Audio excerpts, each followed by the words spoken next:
I mean, we're recording, dude. We're going? Oh, Yeah, man. let's go.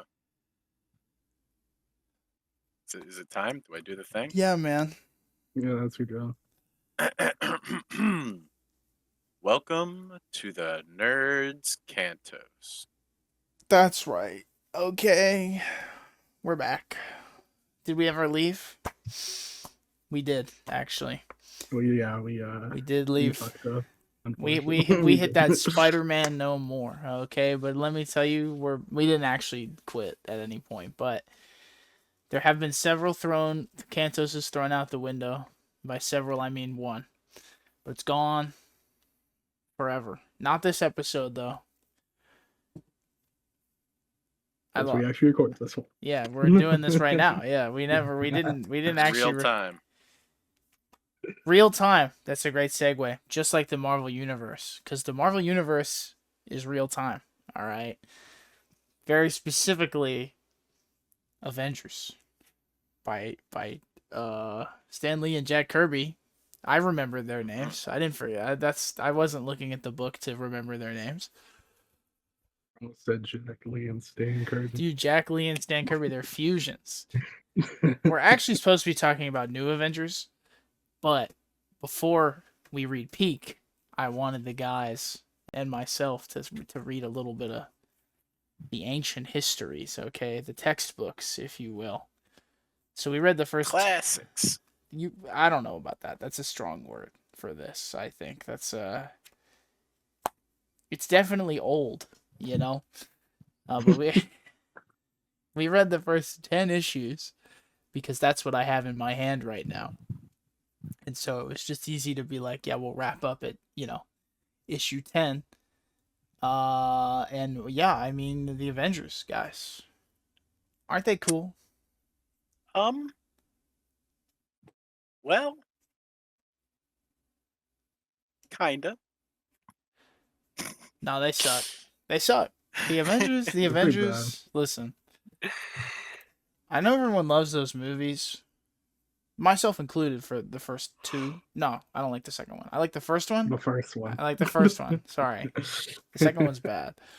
But I am, and we've talked about this in some other comic book videos. I'm a Spider-Man guy, okay? And now I am more of a Marvel guy than I am a DC guy. I love DC too, but I prefer the Marvel stuff mainly because Spider-Man and like Daredevil exist. And the X-Men are cool and the Fantastic Four are awesome, but you know who I never liked as a kid? These lame ass fucking Avengers, okay? These guys stink. And you know what? The movies are cool. Just the one again. But I don't like these guys. These guys suck. That's my take on the Avengers. That's really all I have to say about the Avengers. Quite I mean, I kind of like Iron Man. Not in this book. He's kind of You don't like Transistor Man? You don't like Transistor Man? My transistors. Transistor merchant, bro. But yeah, everyone else is kind of okay to bad. No, they're all There's bad. only really two pretty bad ones, I think. No. I think there's a lot of bad. So Iron Man is cool because he looks awesome. That's my Iron Man take, okay? I like his weird gold armor that everyone makes silver nowadays. His original armor, his Mark 1. And then in like issue 3, he gets his Mark 2, which is like the red and blue, but it's got this like face plate. It's like not a mask. It's like the like half crown faceplate. I like it. Horns. And then towards the end he gets like the Iron Man outfit. Yeah, and he looks great. I think that's still the Mark II. It's just a different helmet. Yeah, I'm not entirely sure, but man looks great. Who else looks cool? I think Cap looks fine. Cap's got a good suit. Cap. He looks like Cap. He does look like Cap's also the only other guy who's good in this book, by the way. That's my take. Iron Man looks cool. Yeah. Cap is the only character here written semi-interestingly. Especially there's a little scene. Rick Jones features heavily in this book. Hulk's sidekick. He's really the Marvel Universe's sidekick, as shown in this book. But Cap has a really interesting two interesting moments where the first time he sees him, he tweaks out because he thinks he's Bucky. Kind of is given shades of more than just friends to me. I don't know if anyone else was getting that, but there was a little bit of there in me where I was like, Cap, are you fucking that 13-year-old boy? Now, come on. I don't know if he was. Whoa, whoa, cut that from the record. Cut that That's from true. the record. That's a real question I have to ask. Was he? I don't know. Bucky's only 13, but Cap is like real attached to this Bucky guy, man. And not in like a my best friend brother just died. Like he's really like he says what does he say? Hold on. He looks at Rick Jones after having his like PTSD tweak out. Are you talking about when he walks in wearing Bucky's costume? No. We'll get to that. That was funny. No, he looks at Rick Jones and he goes, "You know what? I was stupid for being depressed." Hold on. Where did it go? Something. He was once a close friend of mine, and then it has the two little. It's like an EM dash, like he's cutting his own thoughts off, which I was like, okay, that's why is he? Maybe he was a little bit more than that. That's what I was thinking. And then he goes, "But you suddenly made me realize that life goes on. In a way, Bucky can live again." Just because Rick Jones like looks like him, I don't know. I was a little confused by that guy. So all I'm saying is, maybe some things were happening in the trenches of World War II. I don't know. I think this is your most insane take. So I'm just not Yeah, even. that is I've some crazy seen other work. people say it, man. I'm not saying. I took a Marvel class at college where half of the women in the class spent the entire class shipping Bucky and Captain America together. Okay, this is average that's modern different. day They're thinking of the thought. MCU one. That's different. They're Well, thinking I know of the most MCU people don't one. realize that Bucky's a 13-year-old boy that they threw into the fucking field, the fields of Normandy. Okay, the beaches of Normandy, but still, all right. They kill that 13-year-old boy. Okay, Zemo blows him up, man. But then also, no, I was gonna say it's a well-written moment when Rick Jones runs in Bucky's outfit and he goes, "Cap, it's me, Bucky," and Cap just looks at him and Insane thing he to goes, do. "Take that off. I didn't say you could wear it." And I was like, Jesus, dude. Like, okay. A fair reaction. It's a fair reaction. It's the only Oh, yeah. normal human reaction in all of these 10 issues. It's the only time I think Stan Lee, outside of Spider-Man, has written a normal human. I was like shocked that he actually like wrote real dialogue for a second. Who else is on the team? I don't know. Do you guys have any thoughts? Any more thoughts on Cap? I sort of took over there for a couple seconds. Well, I feel like what you were saying, the only real character is Cap. That's the only person I gave a singular shit about. Yeah. Like, he's the only one that felt real. And the other ones were just like Action nothing. figures. Saturday morning comic book characters, you could say. Yeah. Exactly. Yeah, I mean, Yeah, for the most part, I agree. I think Iron Man had a little sauce. Okay. he had sauce, but the problem with Iron Man's sauce is it would be like read Iron Man issue 50 to understand his sauce. And I'm like, I'm not doing that. Actually, I'm not reading any Iron Man because I'm not a 50-year-old man. Sorry, Iron Man fans. I'll tell you who doesn't have sauce, unfortunately. They made the Hulk kind of a fraud in these books. Dude, yeah. I'm actually They put him on fraud watch a bit. It's worse than fraud watch, dude. He's disgusting. It angers me to see Hulk in this book. I'm a Hulk fan. Cantos 5 Cantos viewers, just so you know. I know I said I don't like any of the Avengers. I don't like the book Avengers. I like some of them in their own stuff. Mostly Hulk and Thor. But Hulk in this book, and he just talks like a normal dude. Not only does he just talk like a Bruce Banner, basically, dude, he's not angry enough. Like he's never reasonable. He's just kind of like mildly annoyed half the time. Yeah. They say he's angry though. Well, I'm so angry. And everyone fucking hates him, dude, except Rick Jones, man. Literally everyone is like, that Hulk, he might betray the Avengers. Issue 2, bro. Issue 2. Right after he joins, when he like gets possessed by the fucking The the fucking Phantom. phantom, Hold on. I'm pulling it up right now. Hold on. The Space the Phantom. the space phantom. Fucking As soon Space as he Phantom. like gets found by, I think it's Iron Man first. Iron Man's like, I knew there was something off about you, Hulk. Bro, you've known him for like a week. You've known him for like a week. I know. I also love Um, every issue starts with them having like an Avengers meeting where they're super melodramatic, man. They're dude, like they're like so tweaking on they each other issue immediately. I don't it's one of the later issues, but Iron Man, and I think this we sort of alluded to this, but Iron Man like almost quits being Iron Man in his own book. And so in the Avengers book, he has ignored an adventure. He just didn't help them one time, and they fucking suspend him from the team. They're like, you can't be here anymore. And I'm like, this is hilarious because you're doing this in his house. They don't know it's Tony Stark's house. Yeah. Or well, they Yeah, know because it's Tony I'm like Stark's house. his They don't know it's bodyguard. Iron Man's house because they do. Yeah, he's like Tony Stark's bodyguard right now. Or that's what he pretends to be, I guess. But I don't think his identity comes out until the 80s or the 90s. But I'm pretty sure he tells the Yeah, Avengers the in like whole the like 70s or something. He doesn't wait that long to tell his friends. But it's all of his inner monologues are like, man, I sure hope they don't figure out that I'm genius billionaire Tony Stark. And it's like, it's okay. either that or him going, man, I sure need to make sure I get a full charge or else I'm gonna fucking die because My the shrapnel. Dude, he wears this suit. Like the way Jack Kirby draws him taking the suit on and off is like it's as if it's just a piece of paper, man, or like a not a piece of paper. What the fuck? As if it's a shirt. Like he just there's one panel where he has everything off except the chest piece, and I'm like, how were you just Yeah, how transistors, guys? The answer is transistors. It's all transistors. That's what he's powered by. I don't know if you knew that.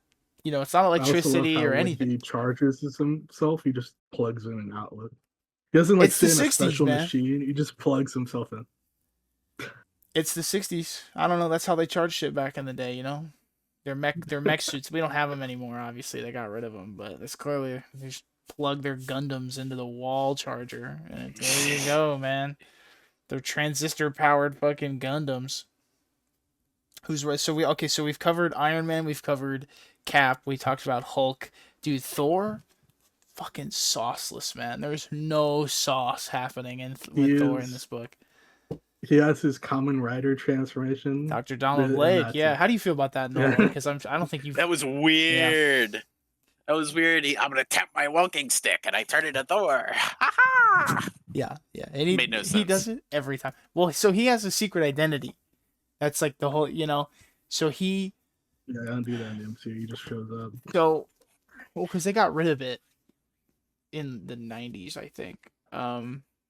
Maybe the late 80s, but when he first comes to Earth, he like wants a disguise so he can like be human and you know have a secret identity like the rest of the superheroes because that's what superheroes do, right? They have secret identities. And so Odin gives him a magical, I mean, Odin puts like an enchantment on Mjolnir so that when he taps it on the ground it turns into a walking stick, and then Odin like creates Dr. Donald Blake. So like Dr. Donald Blake is technically Thor, but he's also not. He is fully a different person, and this will come up not in any comics we'll read, but it is a thing that gets addressed later on down the line. But so he's like half a person, half just Thor, and that's where it happens in every issue. It's like the same 3-panel spread too, where he like is Donald Blake and he goes, I have to tap my walking stick, and then you see him tap the walking stick, and then in the next panel he's Thor, and it's like, okay, he looks cool because he looks like Thor. I mean, they don't ever change the design, so that's fine. But he's lame. He just gets his ass beat in this book. He's just not cool. Dude, Mjolnir gets like tossed around like a paperweight half the time by most of the villains. Yeah, there's Or just no goes through them. there's And when he does land a hit, it's usually like he threw it instead of just smacking them. there's no force behind Mjolnir in this. It's just he just kind of has it, and it's just like, all right, He also calls it like a club like half the time too, which is also just strange. that's Stanley for you, man. Yeah, I was about to say Stanley's just kind of verbose. He uses the word awesome a lot. Stanley uses too many words, you could say, man. It has been said a million times online, but he looked at this fabulous, beautiful Jack Kirby art and he was like, I wonder what I can add to this. I'm just gonna cover it up with words. That's what I can do. I'm just gonna spit fucking words on the page. And there's like narration, which I like. They don't really do narration in comic books anymore, but sometimes it's just like, I don't need you. Yeah, it's just like describing the image. I'm just like, brother, Yeah, I'm I just can look at the flipping image. through this book, and it is an image of clearly the wasp is shrinking in this panel, and there's just a narration bubble that says instantly the ant-sized adventurer becomes giant man, and then dot dot dot the wasp shrinks, and I'm like, okay, man. And then in the next panel, there's a narration box that says seconds later. I know, dude. That's how panels work. I don't need you to fucking tell me. Speaking of, Ant-Man and the Wasp were the last two founding Avengers. What a Or Giant pair they Man. are. Misogynistic man, as I joked earlier, because Hank God, Pym he's is so bad. he is He's misogynistic in the way they write Janet, bro. Oh my god. it would make you think Stan Lee's never felt the touch of a woman in his life. You know, it really would. I I'm think like, there's half no her way. dialogue is her just swooning over Thor. She's in Like love it's with Thor, bad. dude. She's It's like, bad. it's ew. She is fully in love with Thor, and what sucks, man. Let me tell you, boys, what sucks. Her fucking costume.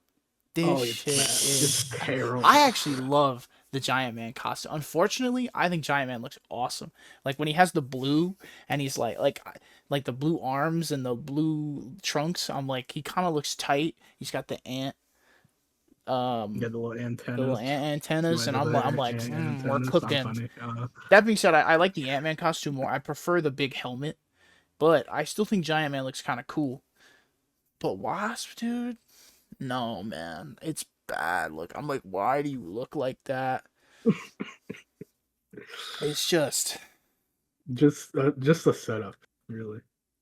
it is a setup. I mean, it on one hand, it is quite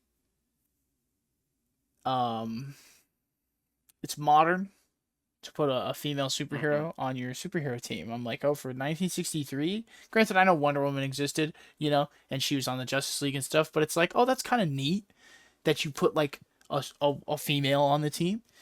And then it's like, well, what does she do? Fucking nothing. She doesn't do anything. She sucks, She has actually. 3 moves and she uses them repeatedly. She either like Yep. flies in front of the villain's eyes, or she crawls under their suit. It's like an electronic suit, which it usually is for most of these guys. Or she I'm pretty sure she commands the ants at one point.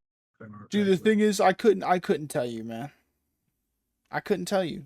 I couldn't tell you what she does because if she even does anything, Hank Pym will be like, "Wow, you decided to do something for once in your life." After Yeah, he'll do that. like, okay. It's so bad. He and I actually I said to these guys, I'm a master. I actually like Hank Pym. In more modern the stuff I've read of Hank Pym, I actually think he's a very fun character, and I really want Ant Man and Wasp in rivals. They're like that'd be an awesome duo for a rivals season, you know. But man, does he suck in this? Okay, It's hilarious too because he gives her so much grief, and I think he gets knocked out the most every out of time he everyone. sucks. There's a reason he Like goes on to build Ultron. every battle he gets knocked down, even in his giant man form. Because his giant man form doesn't do anything except for make him marginally more of a stronger human that's bigger. He's 12 feet tall now. He's really big, and I'm like, and he also is always giant. Like he's just never Oh normal yeah. I size think there's anymore. one scene where there's like having their like annual meeting, and he's just giant at the table Yep, for like I'm no literally reason. looking at it. He's just big. He is always just big, and I don't quite understand why we're doing that. But either way, Feels intimidating. Yeah, but reading this, you can, like I said, you can see why he goes on to build Ultron. Yeah. I get it. I can see it. He's getting his ass beat. Nobody respects him. Partially because he's a misogynistic piece of shit, but still. It's not Hank Pym's best work. It's oof. I don't know. It's rough. But what's worse than Hank Pym, I think, are the villains. The villains fucking stink in this shit. This is the thing with Dude, the you don't like Avengers, man. radiation, man, bro? You don't like radioactive, man? Dude, the melter. Dude, the melter. Okay. They I actually like Black Knight. Black Knight's cool. He doesn't do anything in this book, He got but drip. he later is cool. I like that he was fucking confident enough to joust against Thor on his flying horse. That was funny. No, that yeah, because it looked fucking goofy, dude. Because they're like, I like how he has like this laser lance. He shoots at him and he pulls out like a stun pistol or something. dude. Stuns Thor. And after all that, what does he do? He pulls out a regular gun to shoot He him. goes, I bet you didn't expect my laser lance was my hidden the hidden weapon in my arsenal. And then Thor just blocks all the shots, and Thor goes, I don't really care, man. Like, why? Dude? Y'all know the Yeah. Sorry, No, I was gonna say y'all know like the local. It's like y'all know Lord Buckethead, No. the guy The he English tries guy? to the English guy that tries to run for mayor all the time. Tell me that ain't Black Knight. Oh, yeah. Lord Buckethead Yeah. is Black Knight. That is literally just him. That's what they look like. And now there's Count Binface. It's his successor. Check this out. Oh Lord. Jamie, That's- pull that up. Man, who? Sorry, Oh, I'm making... Jamie. We have a goblin chained to a radiator. Okay? I thought you were making a Jarvis reference. I thought you just like didn't know what Jarvis's name was. for some reason. I'm making fun of Joe Rogan, bro. Oh, I see. I will put them on screen. Nothing get butts this guy. We have our abuse goblin edit these podcasts, guys. Yeah, Jarvis. Jarvis, Jamie. You call him whatever you want. He doesn't have a name. Liam the Goblin. He is nameless. I actually think I was gonna say. Well, before we talk about the rest of the villains, because it came up. I mean, we just made fun of we keep making fun of Stanley's writing, and I feel like I've explained the Marvel method before. If you don't know what the Marvel method is, normally when you write a comic book, a writer and an artist, they'll sit down and they'll be like, "This is what I'm thinking. I'm gonna write the script, and then I'm gonna give it to you, and you're gonna draw it." That's not what Marvel did. That's not what Stan Lee and Jack Kirby did. No. They would sometimes talk about what was going to happen, but from what I have found, I would say probably 60% of the time, Jack Kirby would sit down and he would plot the book out, he would write the book, and then he would draw it himself. And then when that was done, he would send it to Stan Lee so Stan Lee could put his words on it, which is why it's most evident in Avengers when you're reading it. Sometimes Stanley's just saying shit, and it might not even line up with what you're supposed. You could be looking at the art and you could be like, that doesn't make any sense, but it has to because Stanley said it. And it's I don't know. It's pretty evident, I feel, with how fucking nonsensical this writing is, man, because it is. Mm-hmm. It's something. A little rough. It don't make no By a little, damn I mean a sense. lot. No, it is very rough.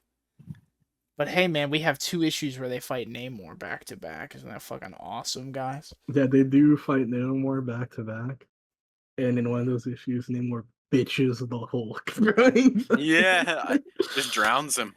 Yeah, Dude. And then he accidentally frees bad. Captain America in the next one.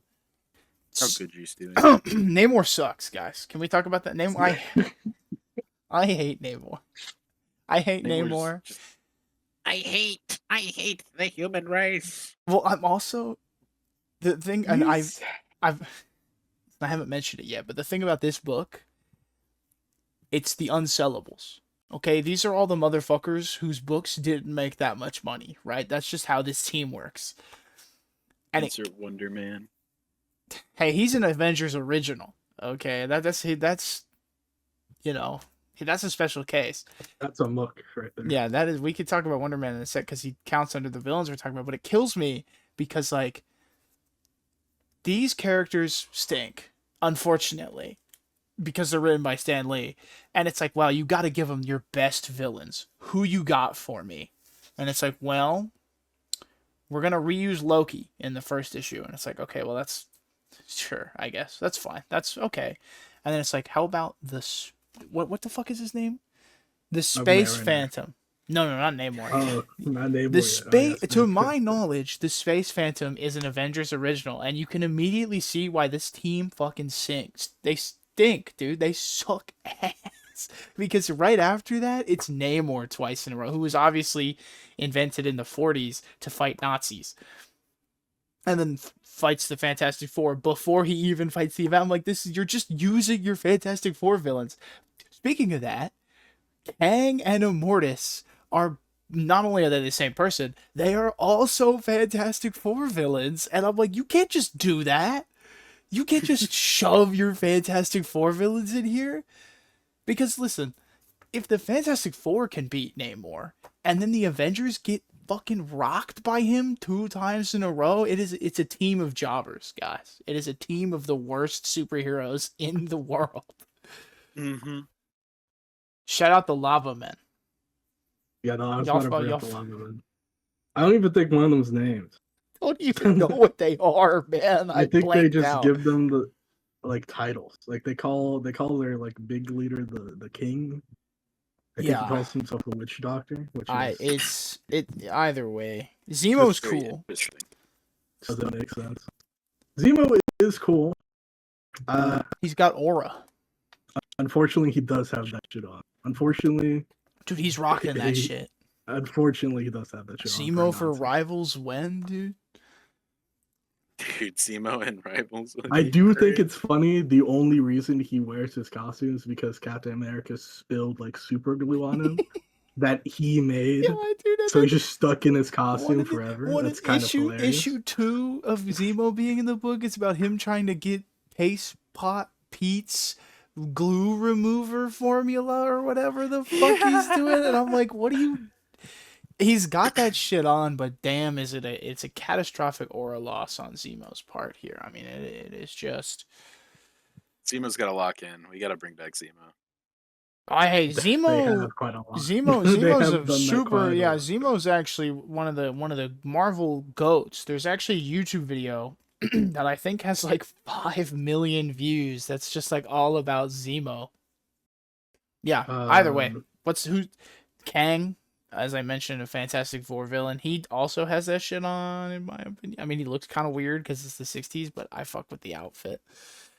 Yeah, I think he's kind of lame though. There's a lot of negative aura loss when the Avengers start winning, and it's like, yikes. Dude, when he shows up, he's like giving his grand speech about he's from the future, and they just jump like immediately. Yeah. They just and he like fights them off, but it's just like, it's bad, bro.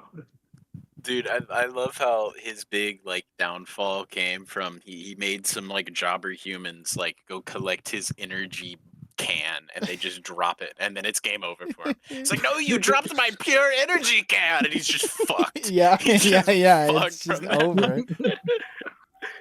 Well, and then Thor says a thing to him as he gets in his ship and leaves, where he goes, "What are you running from us helpless mortals?" And I'm like, okay, dude, like. He'll be back. Not in any book we're reading, but Kang, he does things. And then lastly, I mean, I mentioned Immortus. That's just Kang. I'm not going to talk about Immortus again. I have no interest in that. But lastly, we got Wonder Man. Engine. I don't know. We haven't talked about the other two books. Oh, Sorceress and Enchantress and Executioner Scourge, dude. Oh god.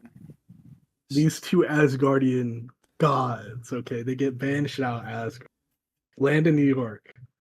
First thing they do They go find Zemo on whatever buttfuck island he sequestered He's always in himself some on. weird place, man. And they go, "We'll help you kill Thor." Okay.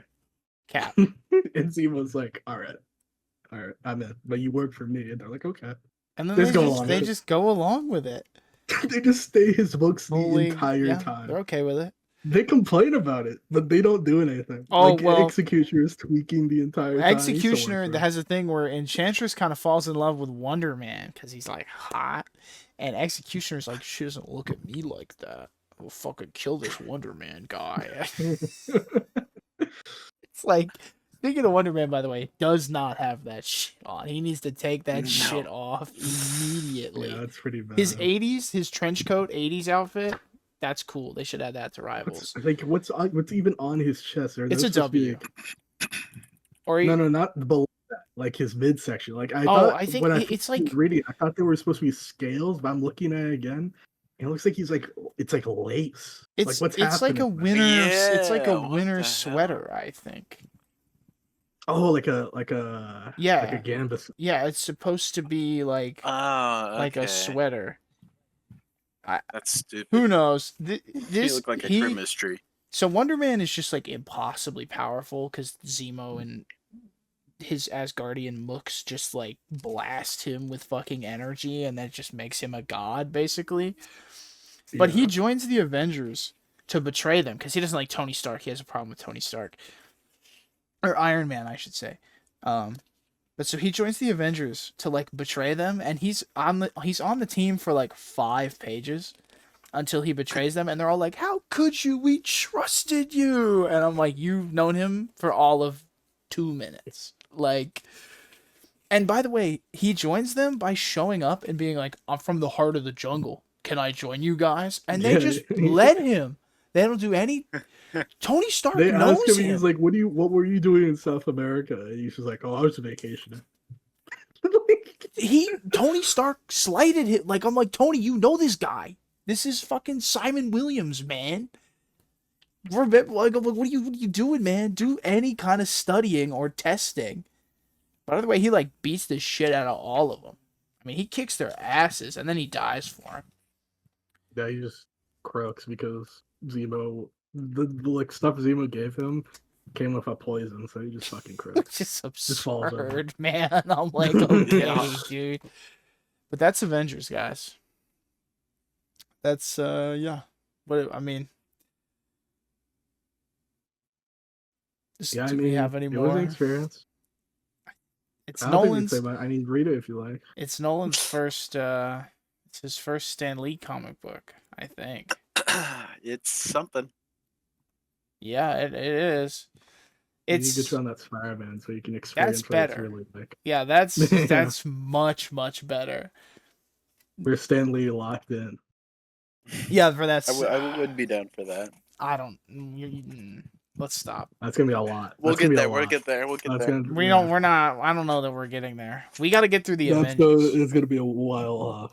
We gotta get through the new Avengers first, okay? Which, I mean, this is all gonna be in one episode. So for you viewers, we'll see you in 5 seconds. But for us, God knows how long this will take. But see you in 5. Well, we're doing it. Do either of you remember how the first part of our Cantos ended? No, man. It's been like 2 weeks. It's been 2 weeks, and it's all one video. Welcome back to the Nerds. Cantos, you never left, but we did. That's how time travel works. Dude, that's crazy. Yeah, time right. travelers. We just did time travel. We're gonna talk about New Avengers by Brian Michael Bendis and a bunch of artists, but mainly, hold on, David Finch. He does the art for the main New Avengers book. We're also not done with that though. We also are going to talk about, but I guess before that, we're going to talk about Avengers Disassembled into New Avengers, into House of M, into Civil War. There's a lot to talk about. There's a lot of New Avengers here. Mm-hmm. that's what we're talking about. So let's start with Avengers Disassembled, which is Avengers 500 to 503, and then the Avengers finale, which is kind of like our greatest hits sort of issue. Um, Yeah. so coming right off of the Stan Lee, Jack Kirby stuff. Well, let me call it what it is. Coming off the Stan Lee, Jack Kirby dog shit. Um, sorry, Stan Lee fans. I have no love for that Avengers book, as we've discussed already. We get right into Avengers Disassembled. So, what did we think of this? What have we read this before? I mean, I have. I don't know. Stewie, have you? I have not. Yeah, Nolan has not. The only Avengers books I've read were Civil War. It was like the lead up to Oh, Civil War okay. and like most of Civil War. Well, I was a young lad then. so you I got was yeah. young then. So you guys know nothing about this Avengers Disassembled shit. This shit's serious. Okay, they get into this shit. They do? Off rip immediately. The Avengers are fucked over in a way they've never been fucked over before. By I think it's Jack of Hearts. Yeah. His zombified corpse shows up and then blows Scott Lang Ant-Man to smithereens. Just eviscerates him, Yep. bro. Completely obliterated. He does Like die you see here. his fucking skeletal hand sticking Yeah. out the Oh, fucking he's dirt. Like he's gone. Also, sort of on the team. This is Avengers Disassembled. Avengers 500 is the Avengers team is just like every Marvel character. There is like no discernible team. It's just like everybody because She-Hulk, Ant-Man, Hawkeye, and Wasp, I think, and there's someone else, but I think it's Captain Britain are at they're Yeah. at the Avengers mansion when they get blown up, and then we sort of cut over to Tony in I think it's a UN assembly, and he just immediately starts threatening the Latverian emissary. Wipe you off the map and turn you into a theme park. Yeah, he says some kind of topical stuff, actually, considering what year it is and who the American president is. But Tony's also a little drunk, which is obviously, Tony's sober. He's had his problems, but he no longer. But also at this meeting with Tony is Wanda and Giant Man or Yellow Jacket. So the other Ant-Man, which is I guess a little confusing if you're not a fucking nerd, but then you think like, oh man, this is bad enough. Tony's drunk. Jack of Hearts' zombified corpse just blew up. It can't get any worse than this. That's not true. Vision commits 9/11. Okay, Vision slams a Quinjet into the fucking the burning building that is Avengers Mansion. And not only does he do that, when he steps out, he looks normal at first, and he starts fucking like tweaking. He starts warning the Avengers like, "Hey, I didn't want to do this. Everyone's going to die here. Please leave." And then he spits out a bunch of Ultron drones. He fucking melts. He like melts on the spot. Like he just goos. So Vision's gone. Jack of Hearts is gone. I think that was already known. They say they left him in space. So I think I don't know anything about Jack of Hearts or what he was up to. But so he's dead. Ant-Man's dead. Vision's dead. And then shit gets serious, okay? Because Ultron, I mean, that's an Avengers level threat right there. All right. And they're getting like 9 of him. Oh, there's a ton of Ultrons, and Falcon and Captain America show up at this point. But then She-Hulk starts to Hulk out, which is obviously a little weird because She-Hulk doesn't do that. And she just starts. I mean, she rips Vision's already like decayed corpse in half. And then she starts beating the shit out of like all the Avengers, mainly Captain America, because they try to stop her because she is just freaking the fuck out. Yeah, she hits Wasp too while she's in tiny form. Which is a bad look. And then the issue ends with two characters sort of having a whisper. You only see their mouths. It's like all darkness and then their lips.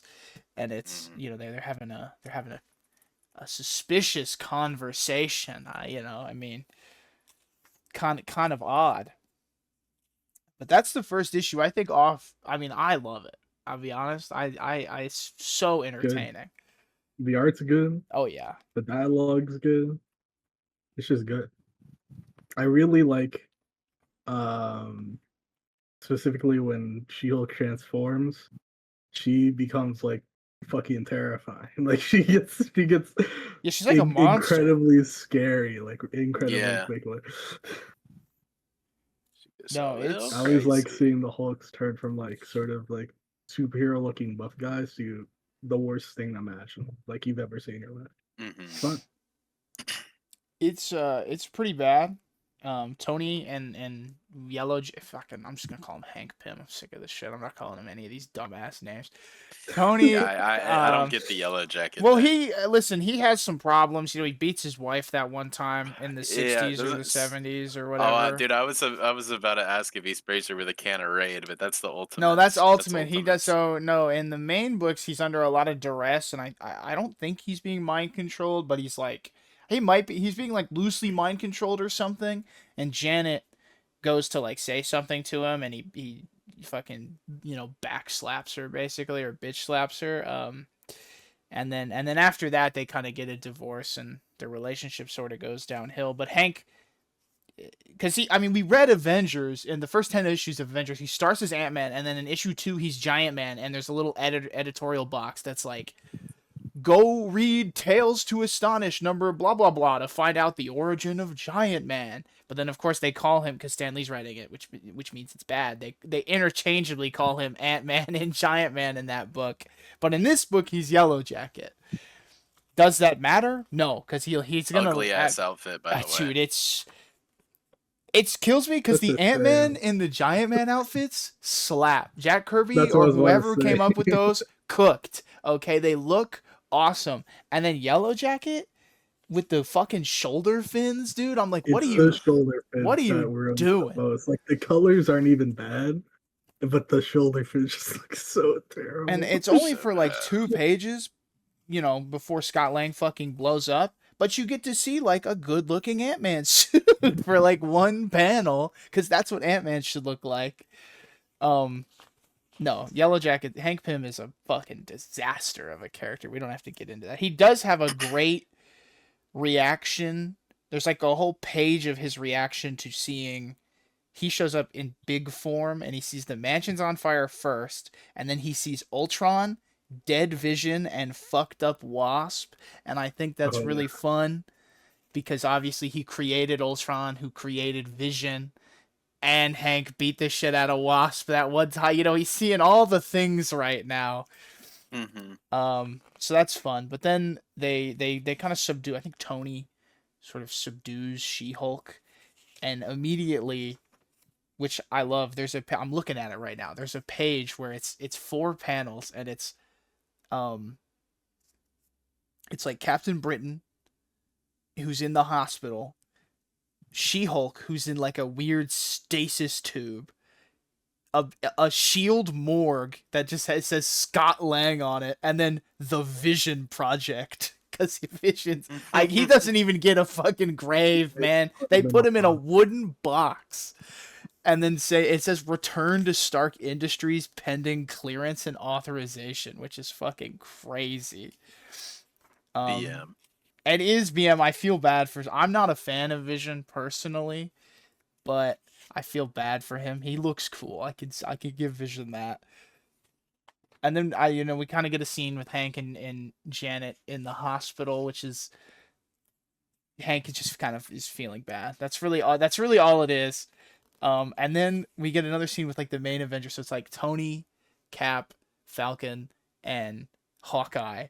And I love it because Tony's like, "Hey guys, so I know that was bad, but I fucked up real bad at the embassy earlier." And they're like, "What are you Yeah. talking about?"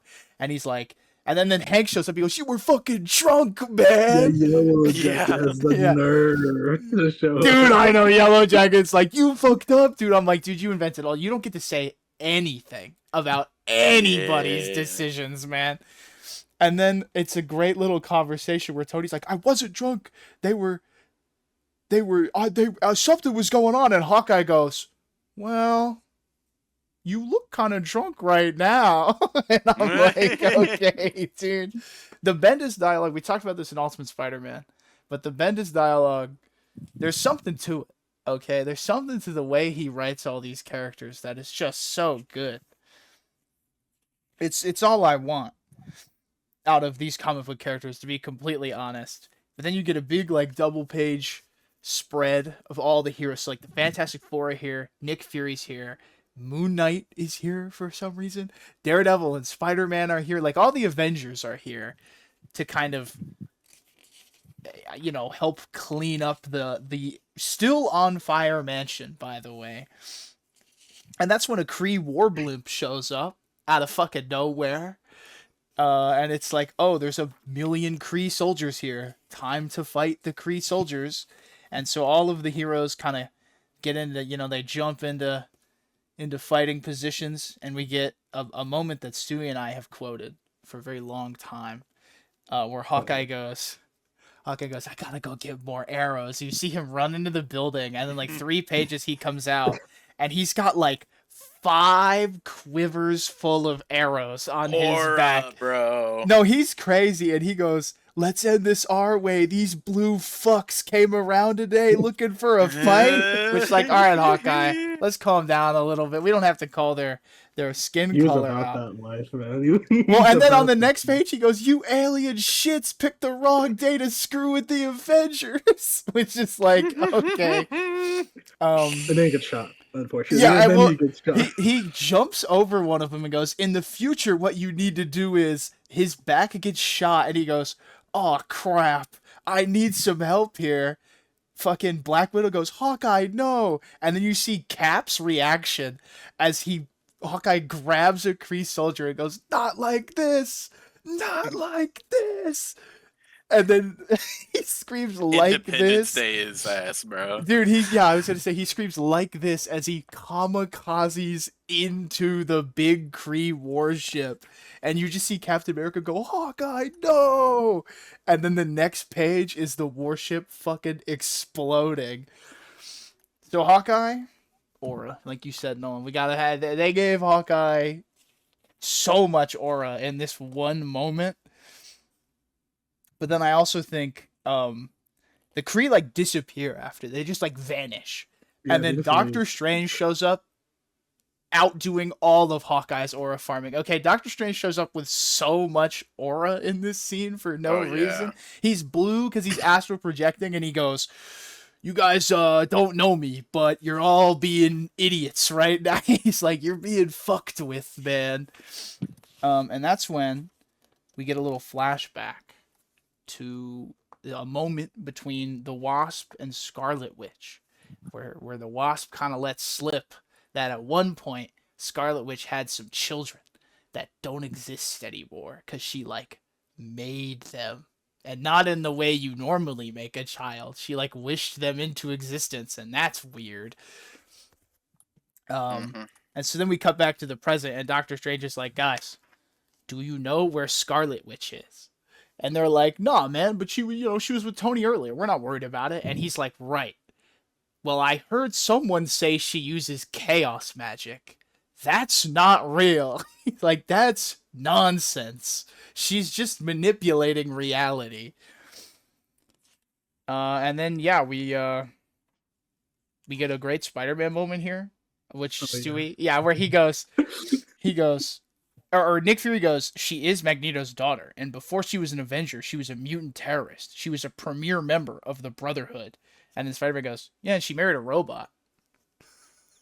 Which is like everyone stops and looks at him. Yeah, everyone stops and looks at him. He goes, "No offense, I mean, the Vision is a robot. If I was dating a robot, you'd all talk behind my back." And Falcon goes, "The Vision's not a robot."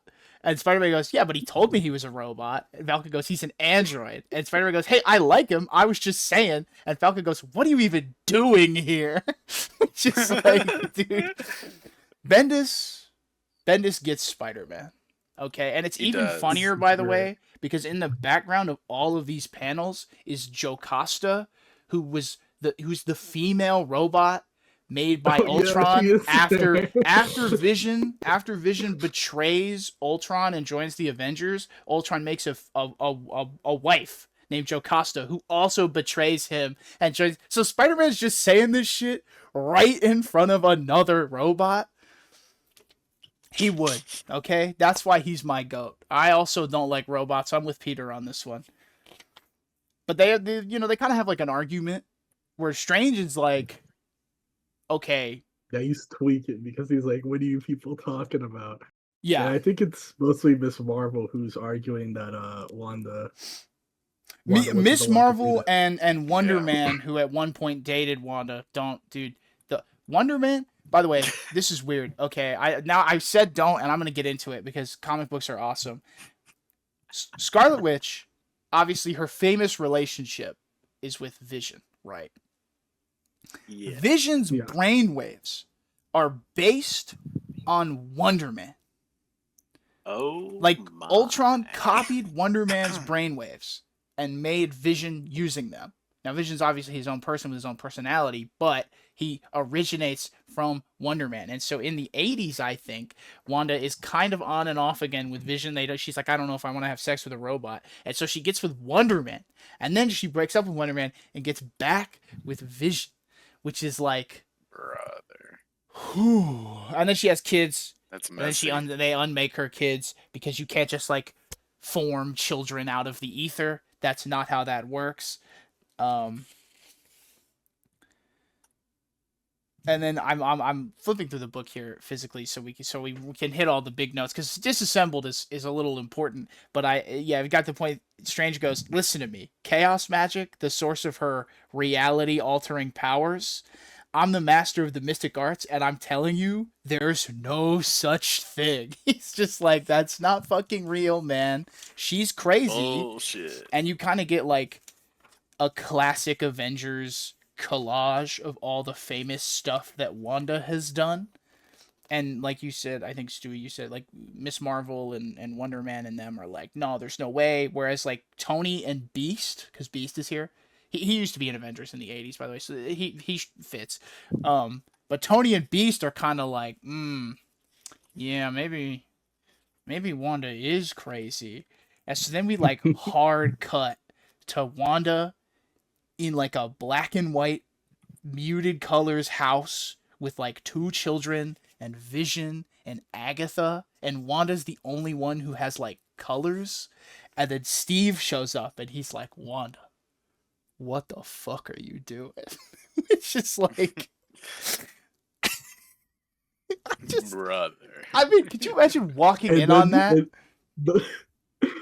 I mean, yeah, go ahead, Sitter. I'll say what I have to say after. Well, I'm just because here's the other thing. He says because her kids come up and her kids go, no, get the fuck, they start screaming, and he goes, they're not real and they're not talking.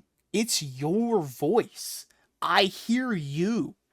So the kids don't even have voices. Like it's just Wanda speaking out of their bodies.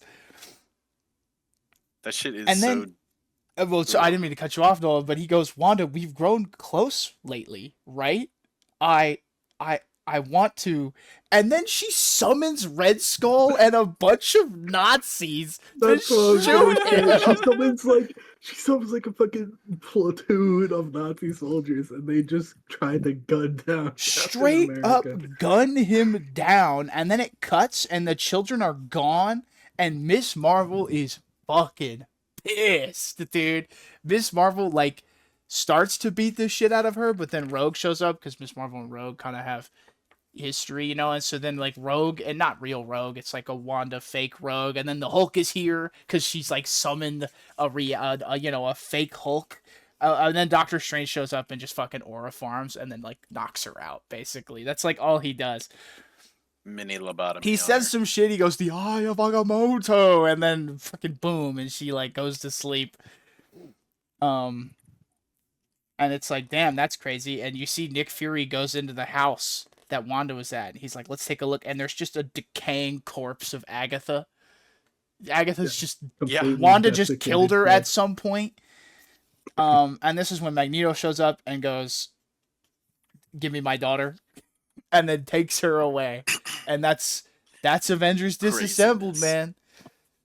Definitely like the worst moment in uh probably in Avengers history. I feel like it's pretty, maybe not, I haven't read every Avengers comic ever, but it's pretty fucking bad for the Avengers. Yeah. And there's a little bit at the end there. I don't know if you had this, Yeah, but I the did. little the ancient from like Avengers like 50 or something, or Yeah, yeah. where they first joined the team. Yeah, Cap's kooky quartet, as it's called, Wanda, Quicksilver, and Hawkeye when they first joined the team, which is honestly kind of bittersweet. I now, and this is why I think Disassembled is fascinating, because Wanda stands. I know Wanda fans. They're not a fan of Avengers Disassembled or the following book we'll talk about shortly. Um, I love Disassembled. I think Disassembled rocks. But it's also what my Avengers was like when I got into comics.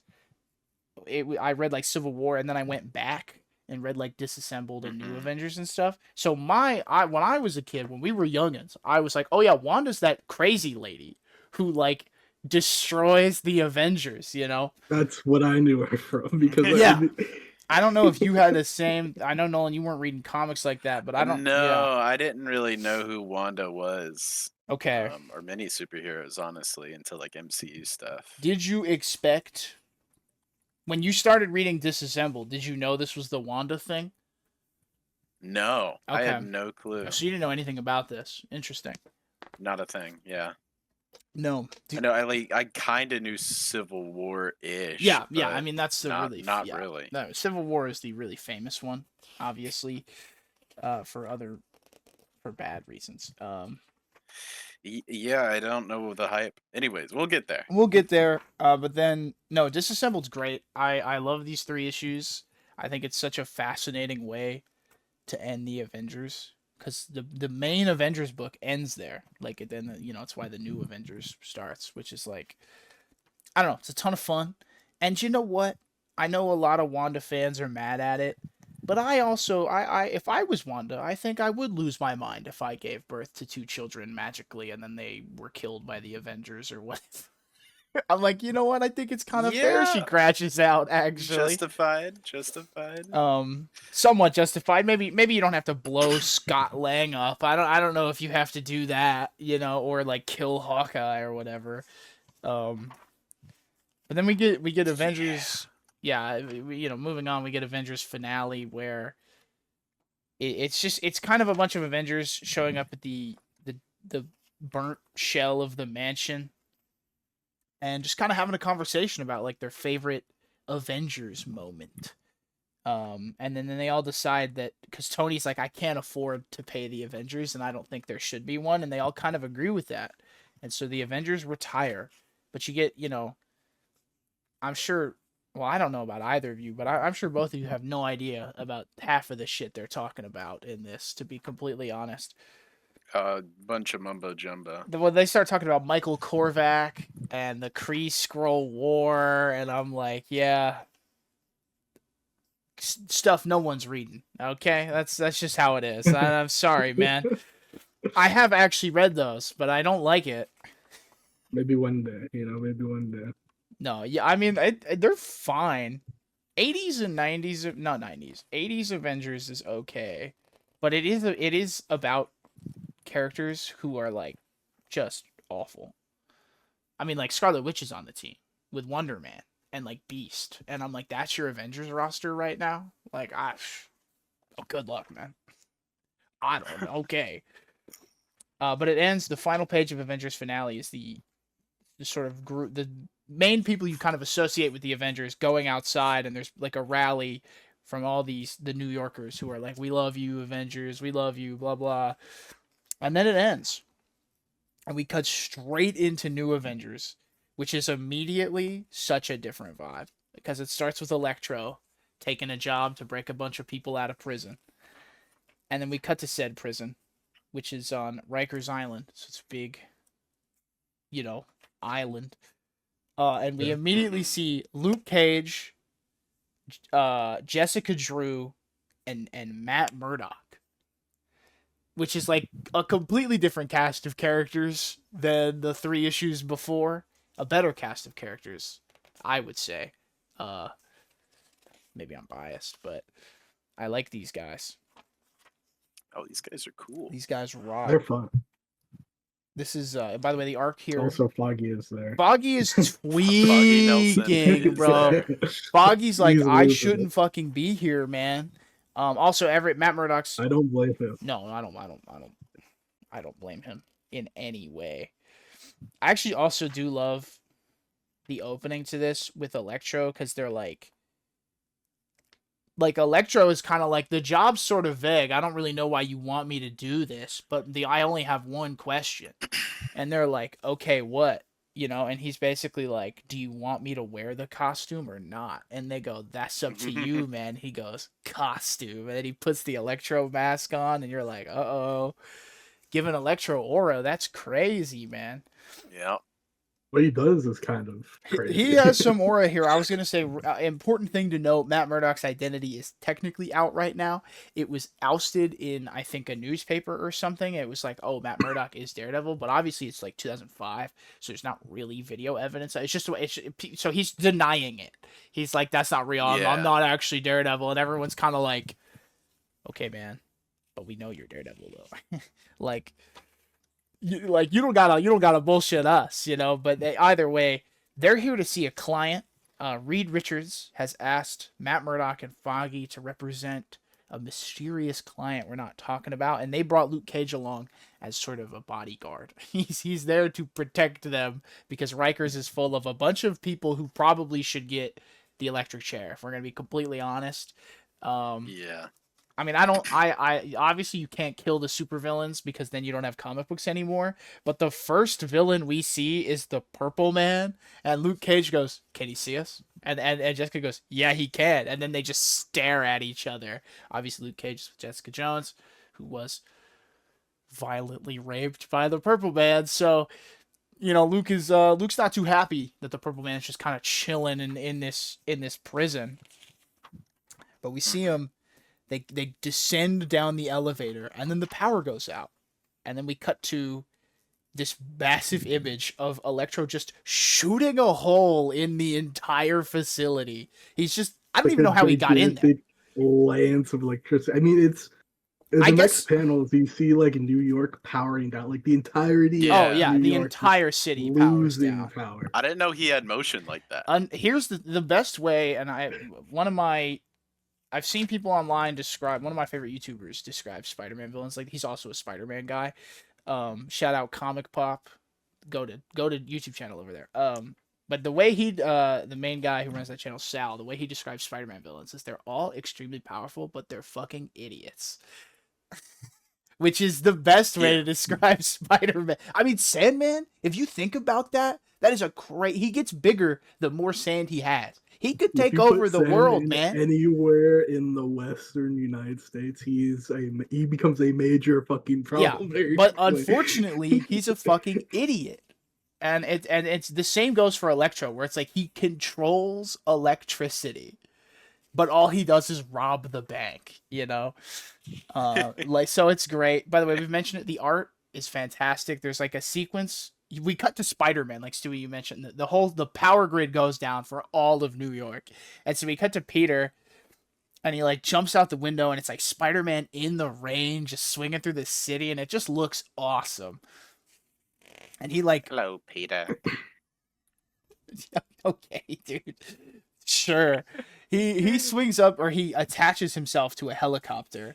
Oh, and that helicopter gets shot by Electro, so the helicopter goes down, and Peter like crashes into the water, and then he swims to Rikers, and then as he's about to get up there, Captain America's there, and he's like, "What's going on?"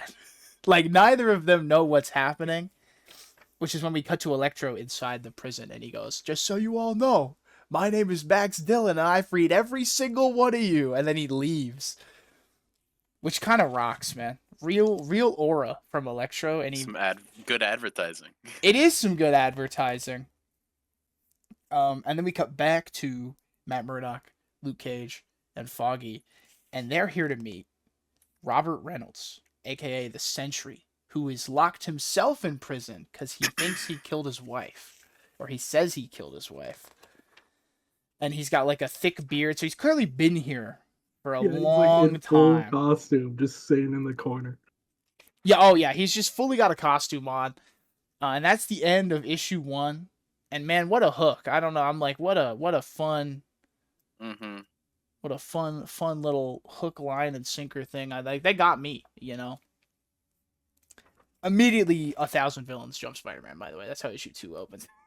Oh yeah, it's bad. They Like, all Get 'em, boys. like Peter goes up, he's like, I'll look ahead while you Yeah, well, Cap, you handle while you this do one. whatever you want to do. Yeah, and then he looks down, and there's just a sea of pissed And off they- people looking at And him. they drag him down, like they grab him and just drag him. Like one guy goes, "Fuck, it's Christmas, man!"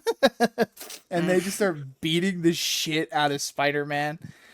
And then we see back down in the basement, Matt Murdock is trying to talk to Robert Reynolds here. He's trying to be like, "Hey, man, Reed Richards sent us." Meanwhile, Foggy's shitting his pants, and then Carnage shows up right behind Foggy. The panel of Carnage looming over Foggy is terrible. Well, and Foggy so goes, crazy. he goes, "Please get me out of here before something insane." And then yeah, Carnage shows up, and it's like, dude, you shouldn't be here, Foggy. Carnage shouldn't fucking be here. By the way, I don't know why Carnage is in this prison, man. What an insane. I mean, just an insane thing, an insane person to put in here. But Luke and Jessica, obviously Jessica's Spider-Woman, by the way. I don't know if that's been mentioned, Yeah. but right now she's like works for Shield or something, or Rikers, or I don't know. She's in between She's jobs. a shield agent. Yeah, she She's is a a S.H.I.E.L.D. Shield agent. agent, She's also yeah. a Hydra agent, but that's besides the point. We'll get to that. Yeah, we'll get to that. But they Quadruple all coat, they turncoat, all start to fight Carnage. Matt Murdock kind of joins in, and then Jekyll, aka Jekyll and Hyde, shows up because that's a classic Daredevil villain. If you didn't know that, and so the situation has become terrible. Bad. And then Very bad. we cut back to Spider-Man, who's just getting his ass handed to him. Dude, he's like getting beat like completely. And like throughout him getting punched, it's just like cuts to like describe which villains are beating the shit out of him. Yeah, Yeah. It's great. you see all their names, and then Captain America shows up, and he's fucking pissed. And then we cut back to Foggy, who's like rambling to the Sentry, and he's like, "Please, you gotta fucking get me out of here, man! I don't want to fucking die down here, dude." He's like crying, and the Sentry shows up, grabs Carnage, shoots into space, and then rips him in half and just drops it. He just leaves it there. Should have Aura. been done years ago, by the way. Yeah, it is Aura, and it does kill. I mentioned this to you, Nolan. It Yeah, I does was about kill to tell Cletus you. Cassidy for like ever. He is gone. I don't think he came back until Ultimate Carnage or whatever. Nope, the event still was dead. called. He's Really? still, Oh yeah, because it's like a resurrected corpse Yeah, in that event. because Carnage just Wow. carries his corpse around and then pretends to be him. Average What Carnage the moment. Yeah, fuck? Yeah, it's not great. It's- It's not great. no, It's also the least insane thing to happen in that book, believe it or not. I think he technically is alive now because of King in Black, but I don't remember. That wouldn't I haven't surprise read me. King in Black. I haven't reread King in Black in a minute, so I'm unsure about that. But so everything is wrong here, and we watch the heroes, like the guys in the basement, kind of work their way to the top. At this point, Iron Man shows up, and Iron Man's like, "Damn, this shit's fucking crazy, bro." He's like, "This is bad," and then the Purple Man's free. And so Purple Man goes right up to Luke Cage and he goes, "Do me a favor, kill all these heroes of yours." And that's how the issue ends. And so we cut back, and then we see actually doesn't Purple his powers aren't working because he's drugged out of his mind. And they like start to work on Luke Cage, but then they fail, and Luke Cage beats the shit out of this guy. Okay. That's the best way to describe it. He nearly kills this man, and then Captain America's like, "Hey, we don't kill people." Luke Cage is like, "You're right, my bad." He's like, "You're right, My fault. my fault." He does. I mean, there's a panel of the Purple Man's face, and I mean, he is fucked up Just looking. cooked, Yeah, he's completely cooked. And the Sentry shows back up, and it's like, "Oh, what's happening?" Blah blah. And then we kind of cut because it's just insanity. And we learn, I think it's what 42 or 44 villains escaped, and Something like that. I love that it's treated as such a such a real problem. You know, I don't know if that makes sense, but I'm like, it's fun to me that they really care that 44 villains escaped. It's like a real issue to all of the Avengers. But Yeah. I Bro, I also gotta say, mm-hmm. Purple Man seems like a worm villain. Okay, man. You didn't have to bring that up, man. That's because there is a word villain that's pretty much That does the exactly same like Purple thing. Man. Yeah. But Purple Man came first. Okay. Sorry, I had to talk about Worm. It's a Cantos. It's a the Scrub Lords channel video. Yeah. We gotta mention it. Well, For the algorithm, doing you a favor. Purple Man came first and is in a much better book called Alias, written by Brian Michael Bendis, and that's where Jessica Jones is invented. It's a good book. She's not really in this book, but she is loosely mentioned by Luke Cage sometimes. But then we see Captain America and Iron Man are kind of like they talk about reforming the Avengers, and Iron Man is like, we should do it, but with the new guys. Like, fuck the old guys. We don't need the old guys anymore. Why don't we get the new guys on board? And so they go recruit Peter Parker, Luke Cage, Jessica Drew, and Captain America does go talk to Daredevil, who's the only one we actually see in costume, by the way. Like, every other one is in a civilian outfit, and then Daredevil is just aura farming as Daredevil, and he goes, nah, I'm not joining you guys. He's actually, he wants to, but he's afraid he's going to make their life shit, because everyone hates Daredevil right now, so he tries to explain to Cap, and Captain America's like, all right, man, well... Nice Christian guilt moment. Yeah, Catholic, he loves the Catholic guilt. But then they go to have a meeting, and this is where you get your first little tease of Jessica potentially having a little more going on. There's something happening here. So there's a little who knows what it is, you know? I don't know. I mean, she's a Hydra agent. We already said what it is. So, like, you know. But then they all meet up, and they all have a fun conversation, or Luke Cage has a fun conversation where he's like, so Spider-Man and Spider-Woman, you guys are related? And Spider-Man goes, nah, she just like stole my flow, man. And I'm like, that's fun. Because that's true. That is what happened. It is, by the way, it's 42 villains. I flipped the page here. But so they rock up to poor Electro, which listen, Electro's a bad man. Don't get me wrong, he's a bad guy. I feel bad for him. Because Spider-Man can handle Electro, and then the fucking Avengers show up. And I'm like, damn, dude. They find him out of costume, too, and he's like, He's asking his, like, girlfriend, or some girl he hooked up with to, like, go leave with him. To, like, leave the country with him, because he made so much money. And she's basically like, no, you're fucking, like, we haven't talked in, like, 3 weeks, like, why would I go with you, blah, blah, blah.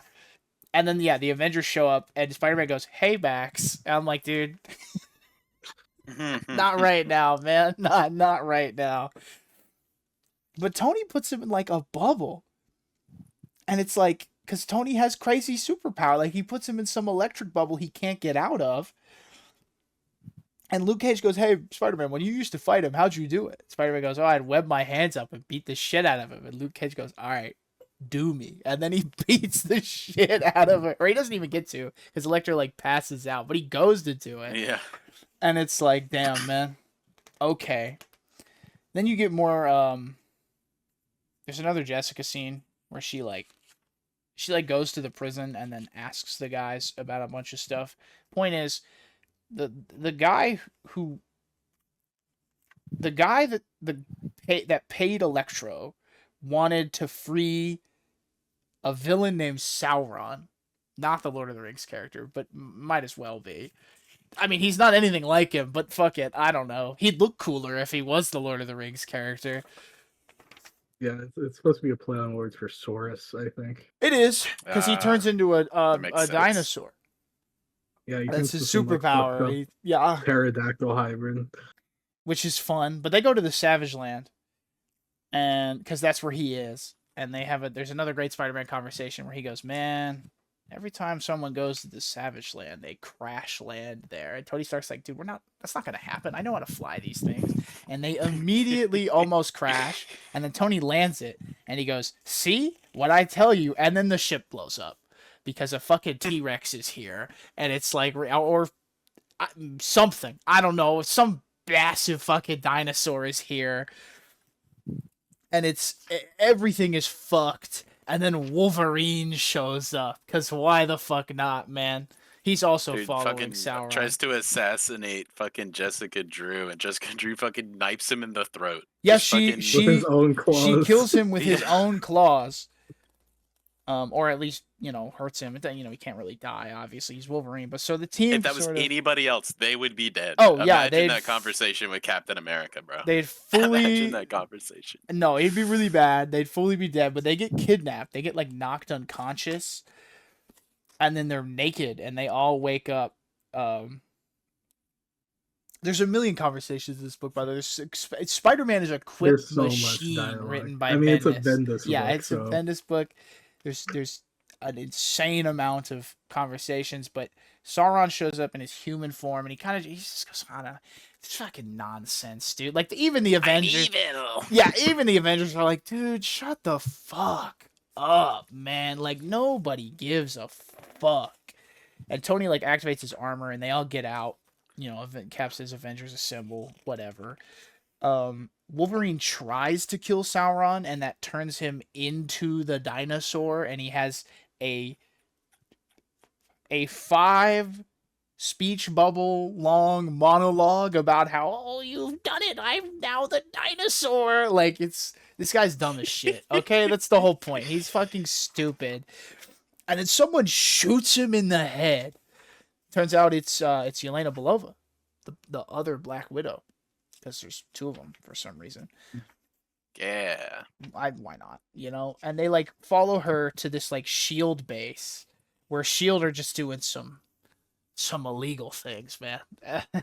They're just doing shit you cannot do. And so the Avengers assemble again. They try to handle it, and then Shield fucking nukes them. Basically, and they only survive because Tony creates like an armor bubble.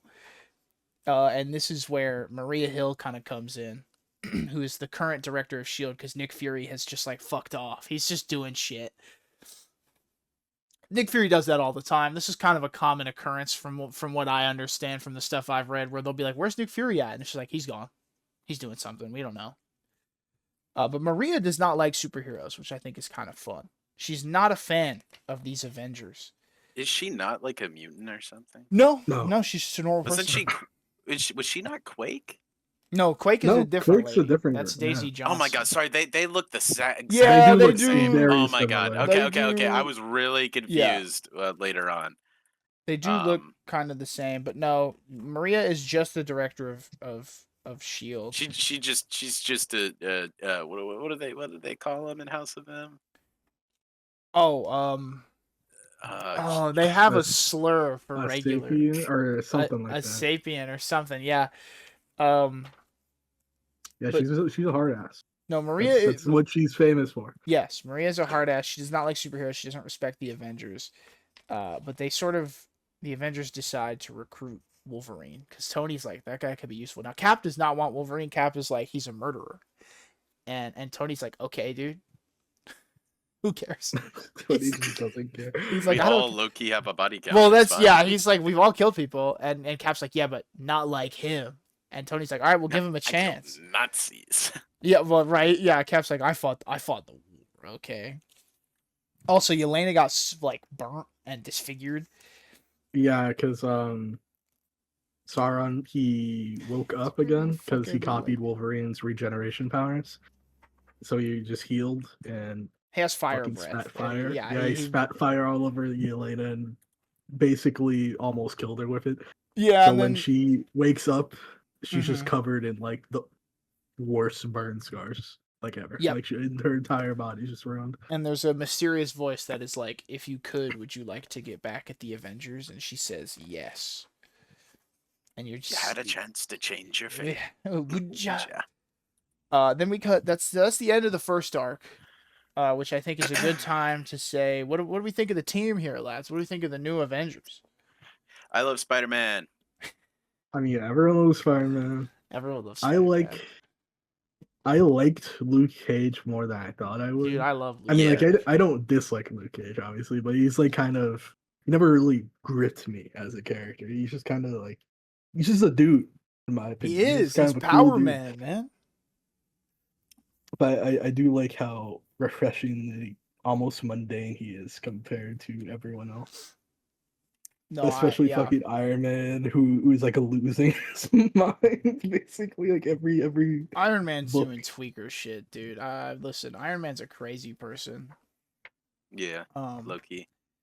no, Luke Cage is my favorite non-Spider-Man member.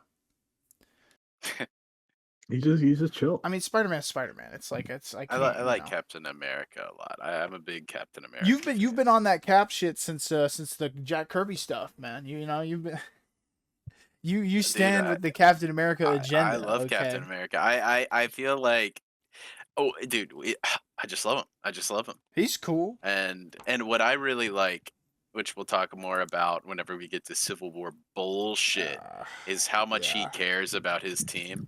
Yes. And like how yes. empathetic he is to Tony, especially in that, like, when he's getting chewed out by like Hawkeye and fucking Yellow Jacket or whatever the fuck that dumbass's name is. And he's like, I believe Tony. in Yeah, he's like, I believe. And like all the pep talks he gives everybody. He's just the goodest. He's like Superman. He's just a good fucking guy, you know. And that's all you need to know about Cap. And I like Tony too. Tony's cool in New Avengers. I do too.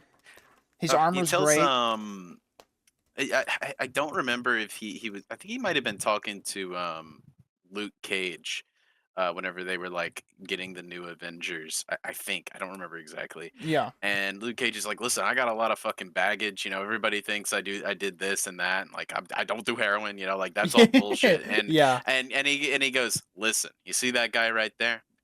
The easiest way to clear your name is to stand by the guy with the shield. Stand by Captain America, yeah. He also, Tony and Cap promise, and we forgot to mention, they promise Luke, because Luke says, if I join the Avengers, we have to do it. Like, we can't just fight a villain and then leave. Like, Luke wants to, like, clean the streets up and fix building, you know, like, actually do hero work that isn't just, like, punching the bad guys, which I think is really cool. I just love Luke Cage. I love the way Bendis writes him.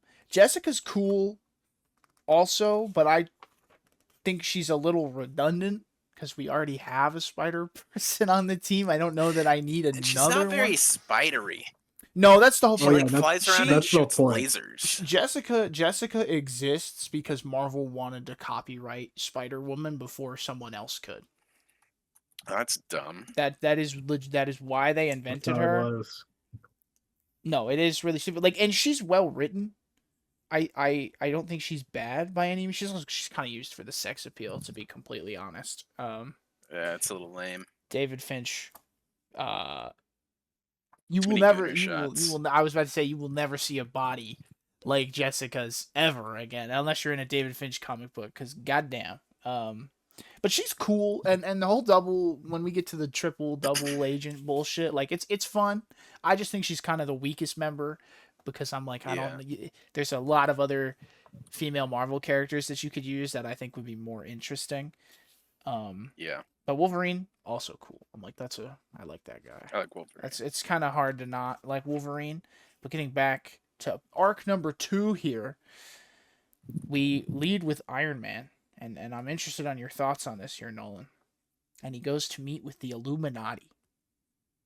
This is the first time ever that this concept has been introduced in Marvel. Yeah, but Bendis invented the Illuminati for Marvel, obviously. I mean, you know, the name Illuminati, you know, he stole the name from the stupid conspiracy theories. But what do you guys feel? By the way, the Illuminati, Doctor Strange, Reed Richards, Professor X, Black Bolt, Namor, and Iron Man. I've always been interested in what the hell are they? Because they show up in that MCU movie. They do show up in Doctor Strange Multiverse of Madness, yeah. Yeah, and I was like, okay. That was like the only part of that movie I liked. Sure. To be completely honest with you, and I was like, I want to learn more about this Black Bolt guy. I don't really give a fuck about Namor though, because he pisses Well, me off. Namor sucks. In That's the Rivals. point. Namor in Rivals. He Fine. also does. I love how much he sucks. It's great. He is just the No. CEO of suck. He's a piece of shit. He is a piece of shit. He absolutely sucks. But Black Bolt, Black Bolt's awesome. I love Black Bolt. I like all He's the. got some damn aura, bro. His hand gestures and everybody's just like, yeah, okay. He does have aura. If we maybe in a future Cantos, we might one day get some more Black Bolt. I actually despise Charles Xavier. To be completely honest, you guys know that though. we I know. don't like Charles we know. Xavier. I think Charles Xavier sucks. I think telepaths are dangerous. They shouldn't exist. I don't like how willy nilly they are with Charles Xavier. But it's a fun team, and basically they have Tony kind of has this sort of. It's like you only get the very beginning of their conversation, but he goes, he's like, hey, just so you guys know, I refounded the Avengers. And they're like, yeah, we saw the news, man. They're like, we got it, dude. But also, why are we meeting today? And Tony wants to talk about the Sentry. Because he's like, do you guys know who that is? But then we cut sort of a couple hours before that. And we see... Hold on, what is this guy's name? Why can't I remember his name? He's a member of the Wrecking Crew. You guys... Yeah, he's Is it Crusher? Is his name Crusher? Yeah, I Heel? think it is Crusher. Yeah. Oh, the crowbar. The crowbar guy. Yeah. Okay. He's the Wrecker. That's his name. So he's a member of the Wrecking Crew. It's a team of supervillains. He has a magic crowbar. That's literally, that's his whole thing. But the new Avengers show up, so Luke Cage, Spider-Man, Spider-Woman, and Wolverine show up, and the Wrecker is fucking hilarious because they show up and all his dialogue is, I beat Thor up that one time with this crowbar, man. Kick the shit out of Thor. I'm the Wrecker, and I'm about to wreck your fucking ass, like. And so they just have a fun sort of comic book fight where he is just throwing them around. He just is like chucking them into planes and into cars. He sends Wolverine like across a lawn, basically knocks off his jaw. Oh yeah, he just beats the shit out of him.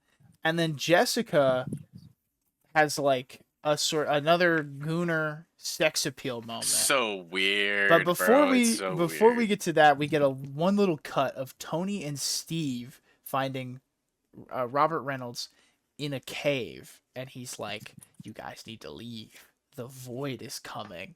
And they're like, "All right, man. I think you need to chill out because your wife is here."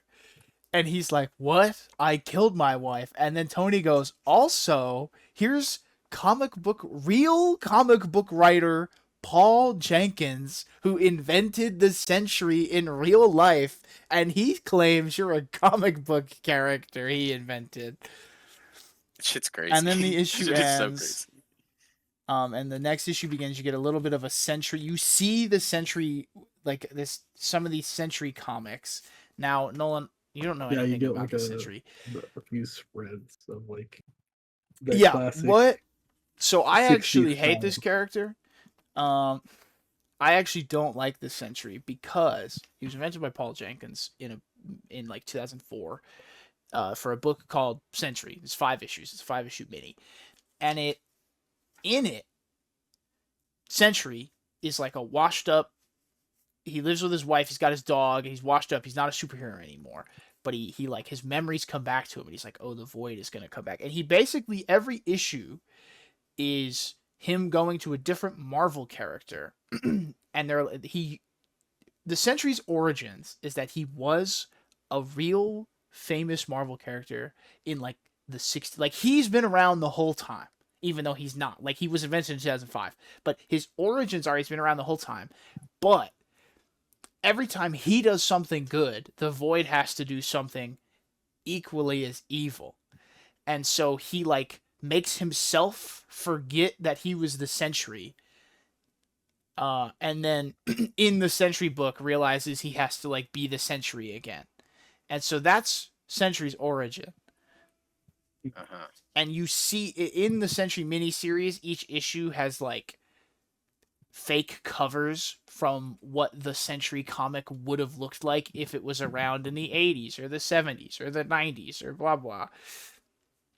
And it's a fine book, but I don't like when newer writers do that fucking. I don't like when they retcon a character as have like they've always existed, because I just think that kind of destroys some not like it makes lore a bit of a mess. You know what I mean? Yeah, Yeah. I mean it's typical comic book stuff. Like Sure. just like an unnecessary retcon that just kind of muddles the timeline completely. Yeah, it's a bit of a mess, but I do think the Sentry in this book is cool and has aura.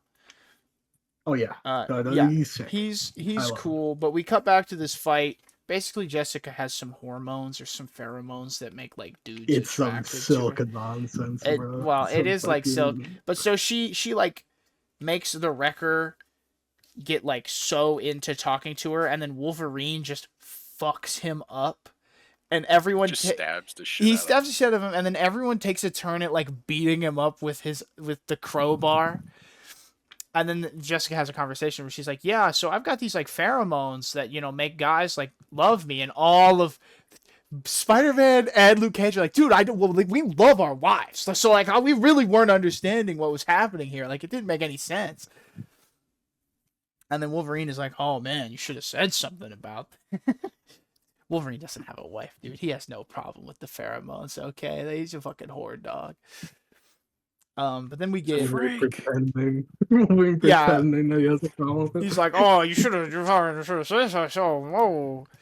But then we cut back. The Sentry leaves the cave and he like goes to his house, and then you get a really famous image where all the Avengers are there. All the Avengers and the X-Men are here, and some of the Inhumans are here. And Captain America goes, "We just want to help."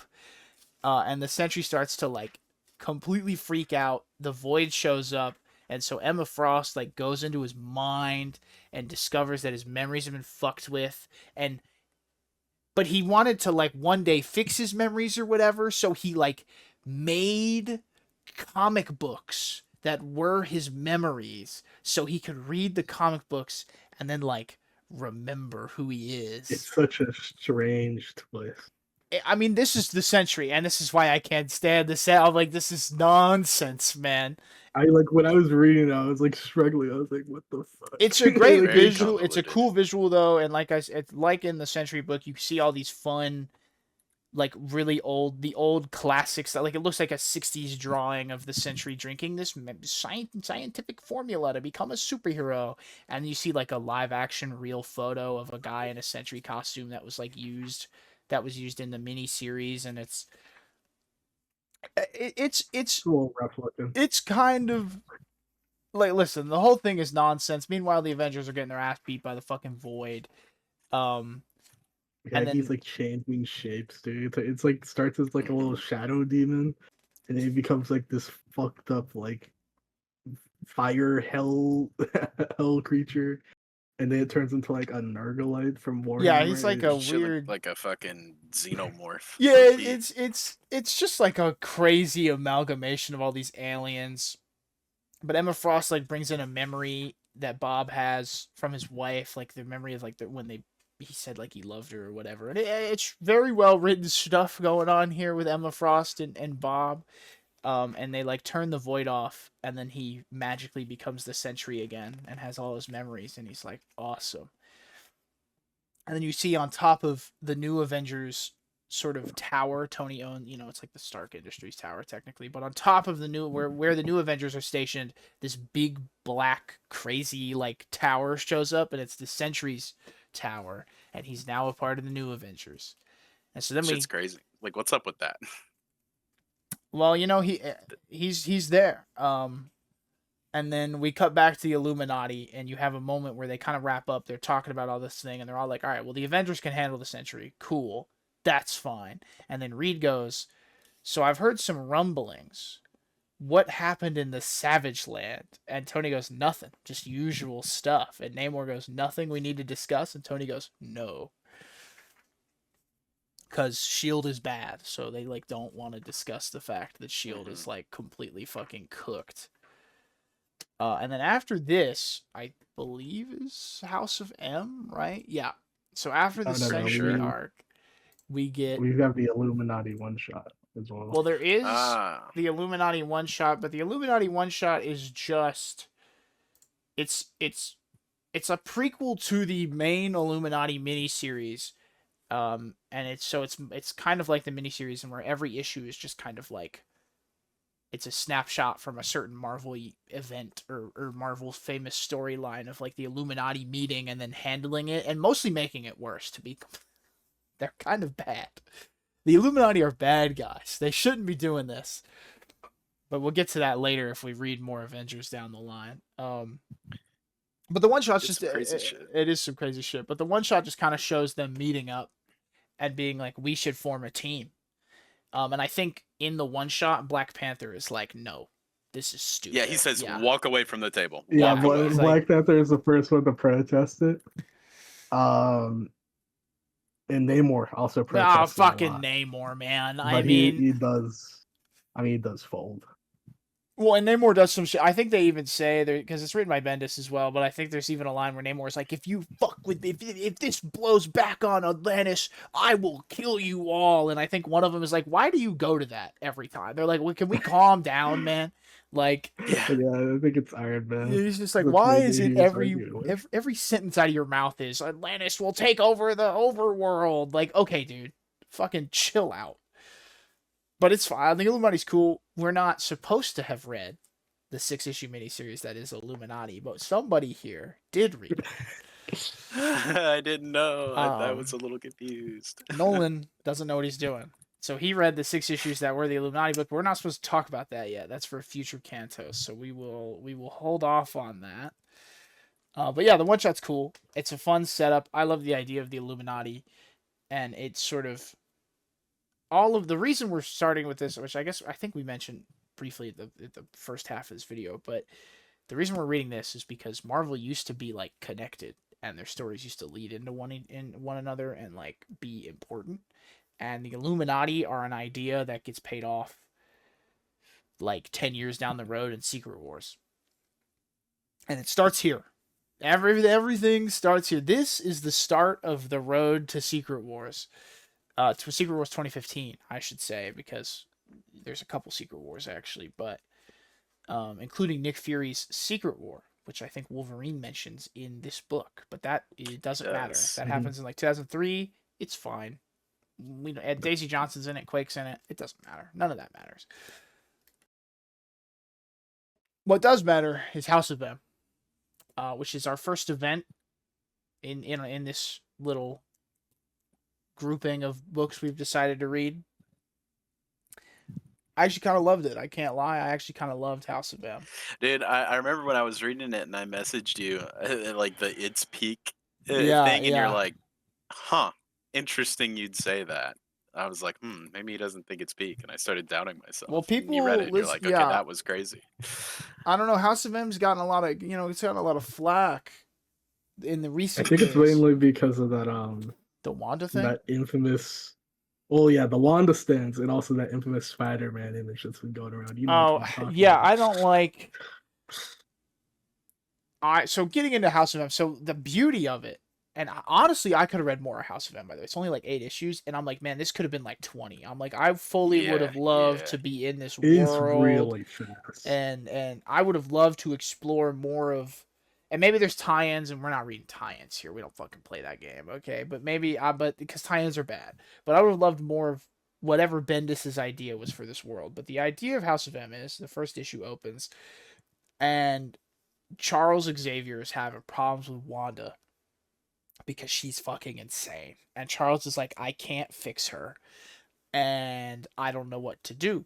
And so he sort of the X-Men assemble, and then the Avengers assemble. He like meets with all of them, and it's like they talk about it where they're like, what are we gonna do about this? And Charles is like, I can't keep putting her to sleep because the more I do it, the more she gets better at not going to sleep. And so it's like he's like, I don't know what to do. And so they're sort of split where some of them are like, let's kill her. They're just like, let's fucking put her down. And then some of them are like, no, you can't do that. Because like she was an Avenger. I think it's the X-Men who want to kill her, right? If I'm remembering correctly. Yeah. Yeah, for the Well, because most part. Wolverine is like, let me send me at her, bum. You know, he's just like, I'll chop just her wants in to kill half. people. Yeah, he does. And they're like, she's a mutant, she's our problem. And then Yeah, like, it's mainly almost said a different character's name. I almost said instead of Emma Frost, I almost said Killer Frost. But I was gonna say it's Emma Frost who's mainly the one who's like she needs to die like expeditiously. She yeah, needs to like, go. well, they're right by that. I mean, like, it's a problem, and we see why it's a problem, because they can't decide what to do, and so they're like, well, let's go. By the way, where is she? Where did Charles Xavier and Magneto decide to take her? The husk of what Yeah, Genosha she's like in used a to be. rotting apartment, bro. Like not even like Yeah, a secured hospital. she's in the bombed out city of Genosha, man. Like nowhere. What a beautiful place to put your ailing mental health patient. But so they drop into Genosha and they're like, let's find Wanda. And you keep flashing back to these moments with Magneto where Magneto is kind of like, maybe they should kill her because he's like, I'm a bad dad and I've been a bad dad the whole time, and maybe this is the one nice thing I could do is I could end my daughter's suffering. And Quicksilver shows up and he's like, they're gonna fucking kill her, no! And he has this moment where he like speed talks, and Magneto goes, you know I can't understand you when you talk that fast, and it's really like, ooh, this feels weird. You're like, I don't like everything about this scene. Magneto's a very bad dad. He's not a good guy when it comes to his children. And so then, right as the Avengers and the X-Men are about to sort of coalesce on Wanda's position, someone talks to Wanda, and they're like, "We can fix it. Like you can fix everything." And then the world like flashes white, and you wake up with it's Wolverine is who we go or where you see like what everyone's up to, and in this new world, and the idea is that mutants are the dominant species instead of humans. But Spider-Man is still Spider-Man. But his identity's out, and Uncle Ben and Aunt May are alive, and he's married to Gwen Stacy, and he has a kid. He's fucking bald. He is, but dude, here's the thing. Yeah. I used to hate this book because I hated the idea that in this perfect utopia world he was with Gwen Stacy, but I choose to believe Bendis made him chopped on purpose. Bendis knew that he should be with Mary Jane, okay? And when he's with Gwen Stacy, he's chopped. I mean, I was imagining it was Wanda's idealized I think so. world. So like, yeah, I mean, I assume it's just Wanda's like super pre-imposed like idea of how things should be. Yeah, I think so, especially because Aunt May and Uncle Ben are alive, is where it's a little like, okay, man, like Uncle Ben. Sorry, Uncle Ben, but you should be dead. Like he only becomes Spider-Man when Uncle Ben dies, and so it's sort of like like you said, Stu, I think it's Wanda just kind of making this facsimile world that is not real in any way. But you see Captain America, who did not get trapped in the ice, and he's like an ancient man. So I guess a boomer. They made Captain America. Everything. He is a boomer. That's true. Oh, what a shame. And then Miss Marvel is like the world's greatest superhero. Like everybody loves Miss Marvel. She's basically like Superman. And then you see that the mutants have this thing called the House of M, which is like Magneto rules the world. Oh, and him and his children, I should say. And Wanda he has the three kids. He has Polaris, Quicksilver, and then Wanda. But Wanda's a human, apparently. And you kind of just get glimpses of like you see Black Panther and you see Storm, who's like a queen of a section of Africa, and you see like Doctor Doom, and you see all this stuff. And then you cut to Wolverine, who is a SHIELD member, but SHIELD like works for. They're on a helicarrier, but they work for Magneto. The way Wolverine wakes up. Oh, so right before he wakes up, he has a nightmare. And it's him back in the Weapon X experiment, So he wakes up already in a terrible cold sweat, and he like, and the first person he sees is a redhead, like a redhead lady. A Stingray. I I mean, Yeah, I, it's I Jean mean, yeah, like it's Jean I Grey. was trying to Yeah, keep it it's vague, but no, yeah, it's it's Jean Jean Grey. Grey. It's supposed to be Jean Grey, but it's actually Mystique.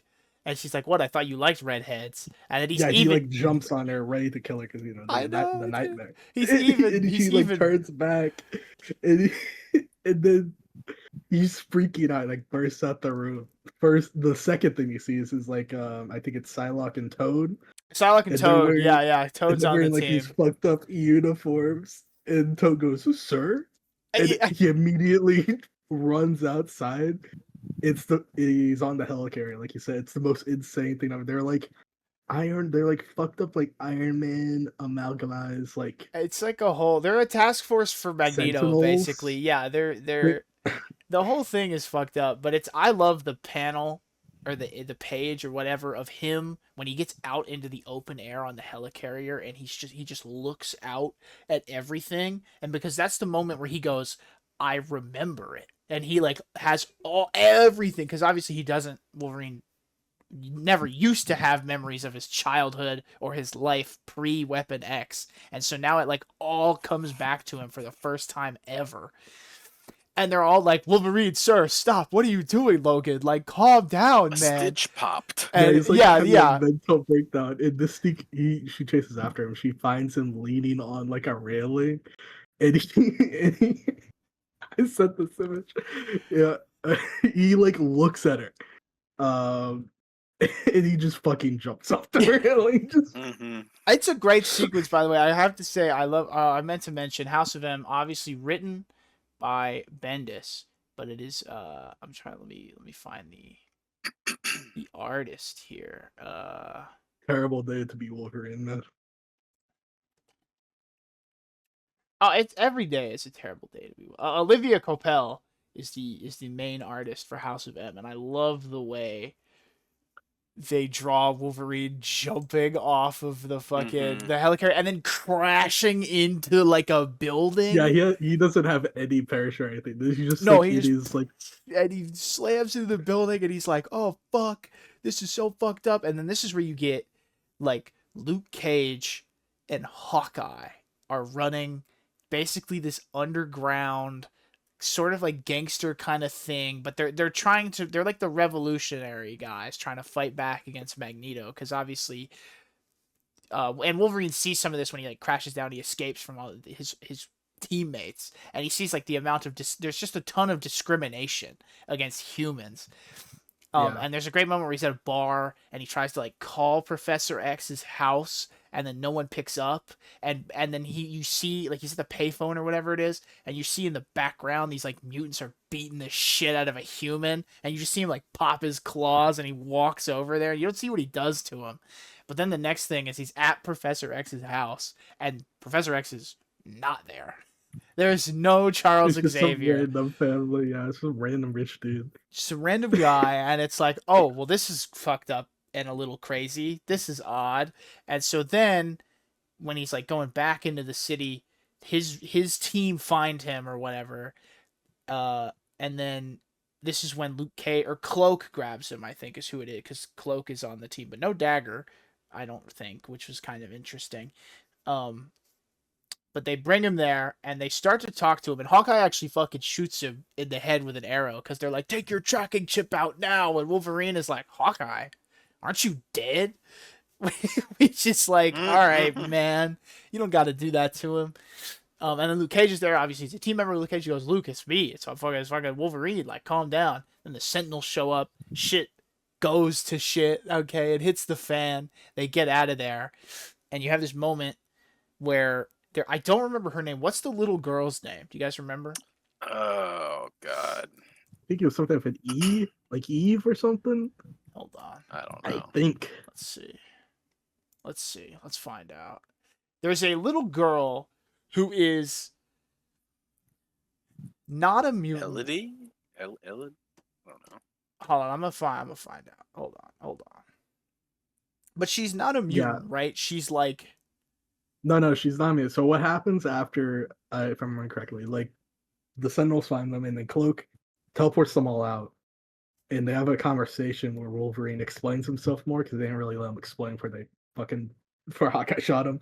He like tells them all about like how he has he has these memories of this past life, of the Layla, canon by the way. timeline. Okay, so it's Layla. And once he explains that, everyone's kind of skeptical. Oh my god, skeptical except for Luke. And Luke's like, "Well, we found this girl, and she's saying everything he's saying." Yeah, which is it's pretty bad. And then Layla's whole thing is she can put the memories of the old world into you, so you can remember. And so they go to Emma Frost. Yeah. That's where Wolverine takes. And Emma is married to Cyclops, and they just like live in a nice apartment, and it's cool. And they're all like the whole underground revolution is in her house. And she's like, "Oh, why are you in my home?" And then Layla like mind blasts her, and she just immediately is like, "Logan, we have to kill Magneto," because they think Magneto is the one who talked to Wanda and made Wanda do all this stuff. And then so Scott walks in and they fucking mind whammy Scott, and he's like, "We gotta kill Magneto." And they're like, everyone, that's the running bit. Because then I think next they go to Spider-Man, which it's so well written. He's so choppy. They walk into him when he's in the park with Gwen, his son, and Aunt May and Uncle Ben, and he's like, "Can I help you guys?" And they mind whammy him, and he has a fucking breakdown. He loses it because you even see all these images of like every guy he's ever fought before, like all his villains, and then Gwen. Oh my god, this voice! Gwen tries to like comfort him. She like walks up. She's like, "What's wrong?" Snap. And then for a second, you just see her dead body. And so he runs away, and then I think it's Wolverine or maybe it's Luke who tracks him down. But it's Wolverine. I was gonna say Wolverine tracks him down, and he's just crying and he's freaking out, and he goes, "Logan, is this real?" Like he's like, "Is this real or is the memories real?" And Logan's like, "This is the fake. Like we're in the fake world right now." And Peter's like, "I'm gonna kill him." He's like, "I'm gonna kill Magneto, dude," which I love because obviously I don't ever want Spider-Man to kill anybody, but it is like this whole situation is so fucked up. And it's why I want it to be longer, because I'm like, oh, it's so much, like, I'm like, wow, it's so cool seeing the perfect world, because some of the heroes like it. That's like the whole, like, there are some of the characters who are kind of like they leave Captain America, they don't even go to Captain America, because like he's 90. Like we're not gonna fuck his life up. They see him walking around. He's like ancient, basically. Yeah, so they're like, well, there's no point in fucking his life up. And Hawkeye particular, now Hawkeye like doesn't want the memories, because Logan kind of hints where Hawkeye's like, well, what happened to me? And Logan's like, I don't know that we need to talk about that one, man. And so Hawkeye's kind of mad at the whole entire situation, which I was just like, I would love more of this. I love the dynamics. I love this weird world that they're in, but they get Strange as well. Strange is one of the bigger ones they grab. It's like a psychiatrist or something. Yeah, they all have like mundane jobs, like outside the superhero work. I think Spider-Man and Miss Marvel are the only one who are like openly superheroes. But like most of the mutants are just living their life as mutants.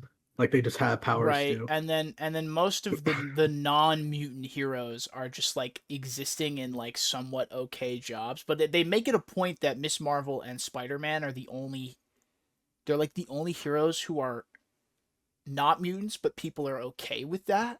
Like mutants respect them. Yeah, which is interesting. But then Magneto or the House of M is having a big like gala. Basically, they're doing a big some big meeting thing, and so they fucking crash the party.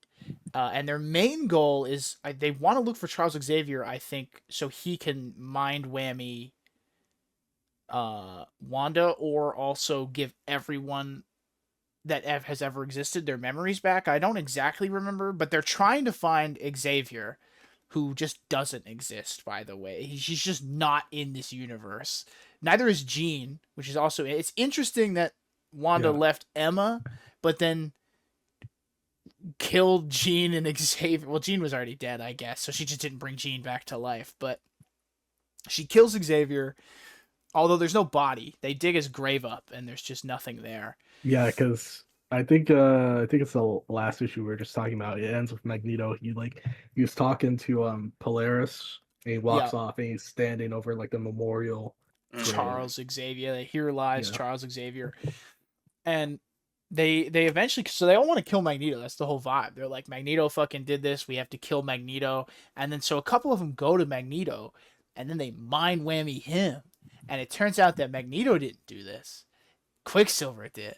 Yeah. And I love this. Dude, it is so. Damn it, boy! I was about to say, this is what I was saying. He's such a bad dad because so when everyone learns that you get their memories back and they think Magneto did it, they're all like, we have to kill Magneto. And then when Magneto learns and he knows that Quicksilver did it, he goes, I'm gonna kill my son. He's like, I'm gonna murder this boy.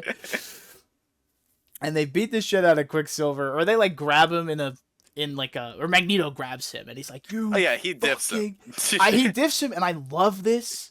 I love Magneto because I love that at this point in the Marvel timeline, Magneto is not wholly a bad guy, but he's not wholly a good guy. And I love the conversation he has with Quicksilver where he was like, you have damned us. Like, this is, mutants are over. When humanity finds out about this, it's gone, dude. And that's why he's so pissed off about it. And then Wanda kind of shows up, and Wanda is just like, she's a human, and like her kids are alive, but it's like I couldn't tell if she had her memories the whole, like, she's in some weird. I think she had a semblance of what was happening. Yeah. Yeah, But well, and they mentioned due that, to the lobotomy, like the mini lobotomy Strange gave her, she was still reclusive and was basically playing house with her fake children. yeah, that's all And she she does. had like Yeah. she had like this illusion of her real self that was the human, like, non-mutant body, but inside her mind she still had her powers, and she was just playing games with her fake kids. It's pretty bad. It's Wanda's not in a good situation, but they stop Quicksilver, they find out he did it, and they all sort of assemble on Wanda, and they're like, fucking fix it. Like, they're all freaking out. And then Wanda she does the thing that this book and Wanda is most famous for pre the MCU and pre Marvel Rivals, which is no more mutants. Craziness. I like the small oh no Emma gives as she realizes. Oh, it's like when I love the way it's drawn, and you like zoom in, you just see her mouth again, which they've been doing for all of the new Avengers and Avengers Disassemble, but the payoff to it after like 12 issues is fucking awesome. And then I guess like 20 something if you count all 8 of the event. But yeah, they make like all of the magic characters and some of the psychics, they make these bubbles around our heroes and the mutants. And so that way, most of the X-Men still have their power. No, all of the important X-Men still have their powers is the best way to put that. Because then they go back and like Magneto doesn't have his powers anymore, and which, yeah, he has a scene with the fork where he tries to. It's so. He's like in Genosha and he tries to lift the fork, but then they get back to the real world, and Wanda is gone. She's just nowhere to be. They don't know where she is. Emma tries using Cerebro, and that's when they find out all the mutants are gone as well. Yeah, well, there's a scene at the school too where they're like, is it Kitty Pryde? I think or it might be Rogue. I don't remember what teacher it is. A bunch of the school students are like, our powers are gone, and it's like, yeah, and then Emma uses Cerebro, and their powers are every mutant is gone except for I think 100 is what it is. So it's basically a mass mutant genocide. And Professor X is also still gone. Thank God. All right, keep him away, man. He should stay dead. All right. God, man, get him out of here. Thank fuck. Emma Frost is cool though. I like Emma Frost. I forgive her. She could be a telepath. I don't mind that one. Uh, but no, that's the end of House of M, and I kind of I loved House of M. I kind of loved it. I think it's my favorite part of all these So new far, I think Avengers so. stuff. I think so. It has the most. I mean, everything with disassembled and everything forming the new team is like building up to House of M, and I love. It's a great little culmination, I think, of this whole vibe. You know. Then you think, what are they gonna do next? Yeah. Stewie, what are your thoughts on House of M before we move on to the big? I mean, I liked it a lot. I really like the reactions of the non-mutant characters, like the Avengers. Like we didn't talk about it too much, but when everyone comes back, Peter is just having a fucking mental breakdown. Like he's losing his mind. Peter, dude, I He's like Because love. breaking he has down all of in the his mansion. memories too of like Well, his I was gonna family say that he all the had. ones in the bubble remember. They because so Captain like the other characters don't know anything about House of M. Now I think it's like they know something wrong happened, like something happened, but no one really Yeah, I think knows what it was except for the characters in the bubbles.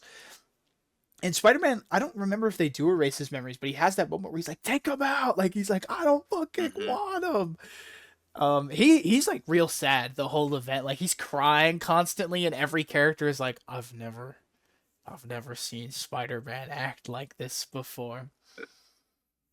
and also at the end, we find out Hawkman is kind of implied to be alive because the Oh, Avengers Hawkeye, they go back yeah, to yeah. yeah Hawkeye. I said Hawkman. What the fuck is wrong with Wrong me? universe. Wrong guy, completely wrong guy. But yeah, Hawkeye is implied to be alive. They go back to the burnt out mansion, and they find his costume like strung up with his own Yeah, he arrows, like arrowed which is into a it. crazy thing to do. By Yeah, the well, way. we don't. I won't. He comes back later. He's not come back where we have stopped so far, so I won't go into what he's up to. But he's on a mission. Okay.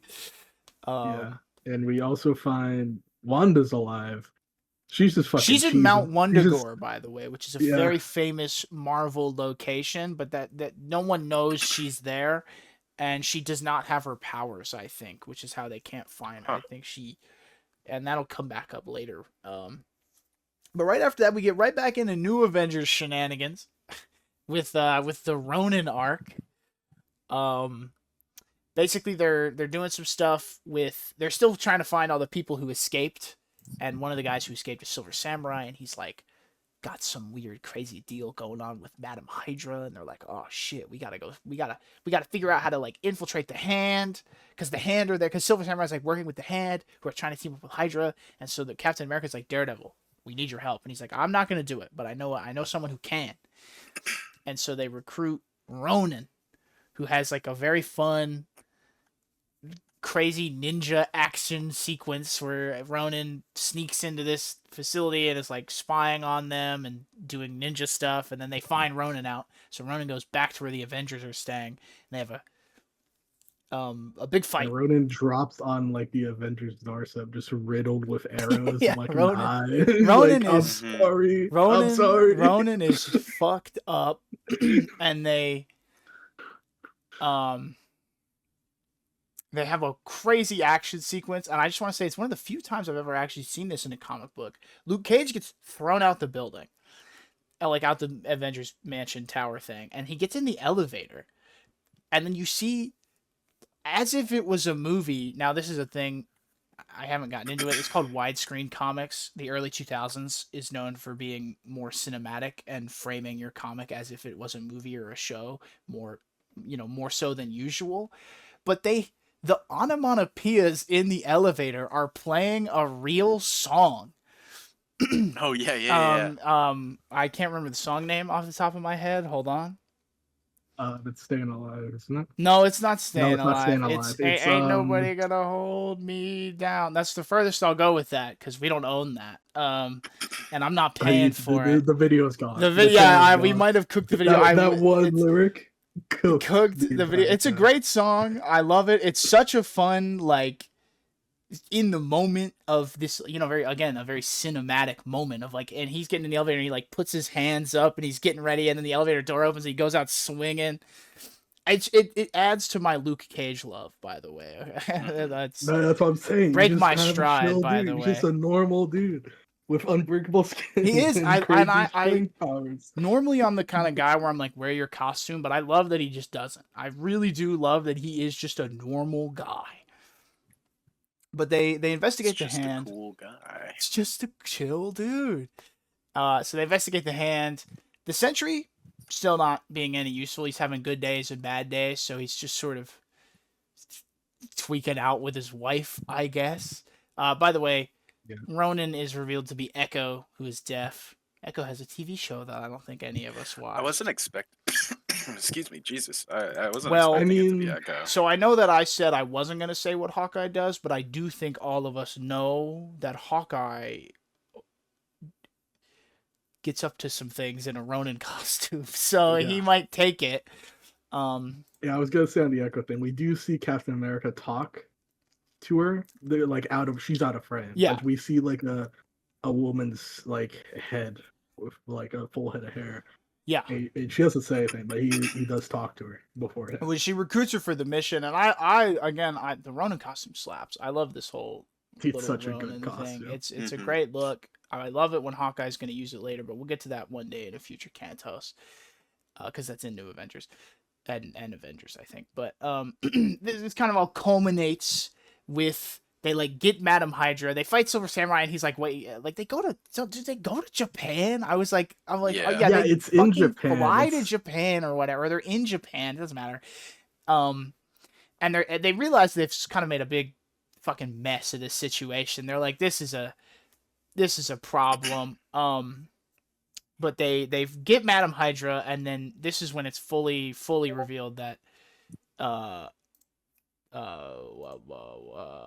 Jessica, thank you. I don't know, Yeah. I fucking just left my brain. Jessica is a Hydra agent, and you see she lets Madam Hydra go.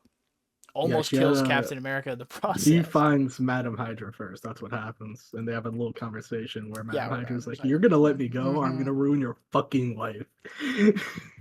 No, it's pretty bad. And she lets her go, almost kills Captain America, saves Captain America, and so the new Avengers know, and so they're like, all right. Yeah, she does it like the worst way possible. She's so bad at she this. opens a hatch. She opens a hatch in the middle of the Quinjet while they're going like God knows how fast, and everyone almost gets sucked out of it. Yeah, it's really bad, and I think Ronan sees it specifically. I think as Ronan sees it, and so they confront her, and Jessica goes into her entire history, basically. But It's a big info dump. She used to be a superhero, became a SHIELD agent, got fired from SHIELD, lost her superpowers. Hydra came to her, and they were like, we can give you your superpowers, but you have to rejoin SHIELD and be a double agent for us. So she went to Nick Fury and was like, I need to rejoin SHIELD. Hydra's going to give me my superpowers back. But I'm going to be a triple agent for Hydra and give you information. And Nick Fury goes, that sounds great, but only me. You don't work with anyone else in SHIELD. And so, of course, when Nick Fury leaves, the whole situation's kind of fucked. And then the new Avengers are like, do we believe her? And they're all like, yeah, you're back on the team, Jessica. Just don't lie to us anymore. And so then it's a fun culmination of everything that's been building. Like, it's fun. I like this. I don't have any problems with this. I still don't really care about Jessica. Yeah. Unfortunately, I don't know, man. I think it's interesting to have like a triple agent character. It is, yeah. I don't like that she's Spider-Woman. I think yeah, it's just like whatever. It's just weird. It's just a little strange, you know. And then this is where we get the Avengers finally come out to the public as the new Avengers, and there's a whole scene where Miss Marvel shows up. And it's a great scene. I'm sure you loved it, Nolan. It's a great Captain America scene where she's like Captain America's like, you want to rejoin the Avengers? And she's like, I don't think so. I think I need to go I'm not ready yet. And he's like, man, you're ready whenever. He's like, you're one of the GOATs, okay? Now she's not, let me be honest, okay? It's Marvel sucks. But you know what? I respect Captain America for loving every single member of his team. He's really trying. Okay. And then they have a little they confront J. Jonah Jameson, which is the Spider-Man The worst fan. idea, dude. The worst idea. Because Iron Man's like, we need good press. So I called J. I Jonah own a Jameson stake to in the clear Daily the Bugle, air. so I'm gonna get J. Jonah Jameson to work with us. And Spider-Man goes, "Hey man, you can kick me off the Spider-Man is Avengers like, now." this He's is like, gonna be a fucking awful. well, he's idea. just like, you can kick me off because I know he's gonna die if I'm on the team, so it's okay. And they're like, no, he'll work with us. And Jonah and Spider-Man kind of have a little moment where Jonah's like, fine, I'll work with you. And then the press comes out, and Jonah wrote like a scathing article about how bad the Avengers are and how they're pieces of shit and they work with a menace. Okay, they work with that web-headed menace. And Iron Man's like, damn, that guy sucks. Could have seen that coming. Yeah, right.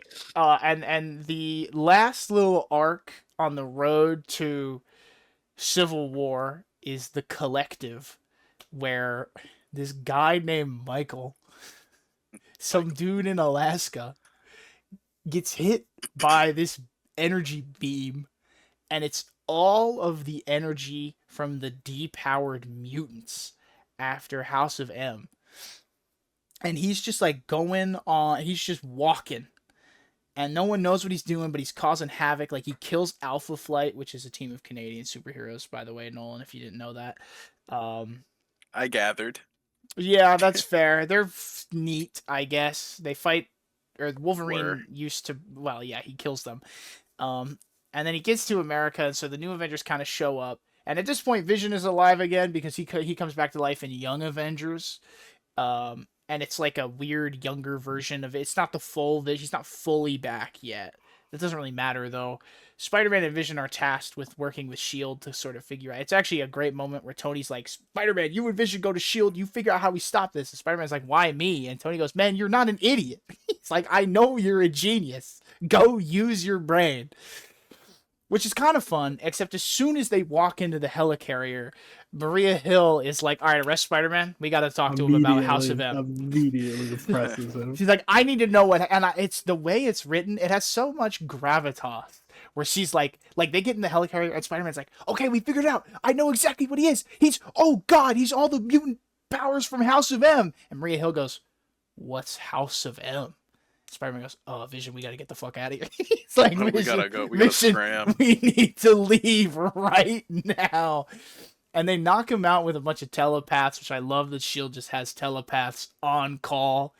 This is why telepaths shouldn't exist, by the way. They're dangerous, okay? We need to eliminate all telepaths, first and foremost. This is the most important thing. They also just fucking turn Vision off, which is fucked up, by the way. They flip his power button. Yeah, they turn him off. The telepaths read his mind. They find out what House of M is. They take his mask off, which is just like, Jesus Christ, dude. Devious. And then not winning any favors. No, it's really bad. The Collective, I mean, there's a ton of shit happening, but the Collective gets to, like, Genosha and then gives Magneto his powers back. And so then the new Avengers have to, like, fight Magneto because he's got his powers back. And you learn that the Collective is actually the entity or the guy. He's a guy known as Zorn.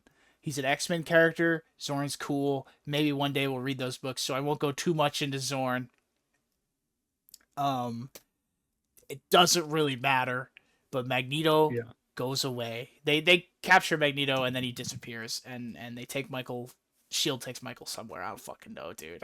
Michael has some superpowers now. Like, the Collective leaves Michael's body, and he's like, oh, man, I have some superpowers now. Yeah, because Michael was always a mutant. I think that was the implication. Listen, we'll never see Michael again. I'm not too worried about Michael. Yeah, okay?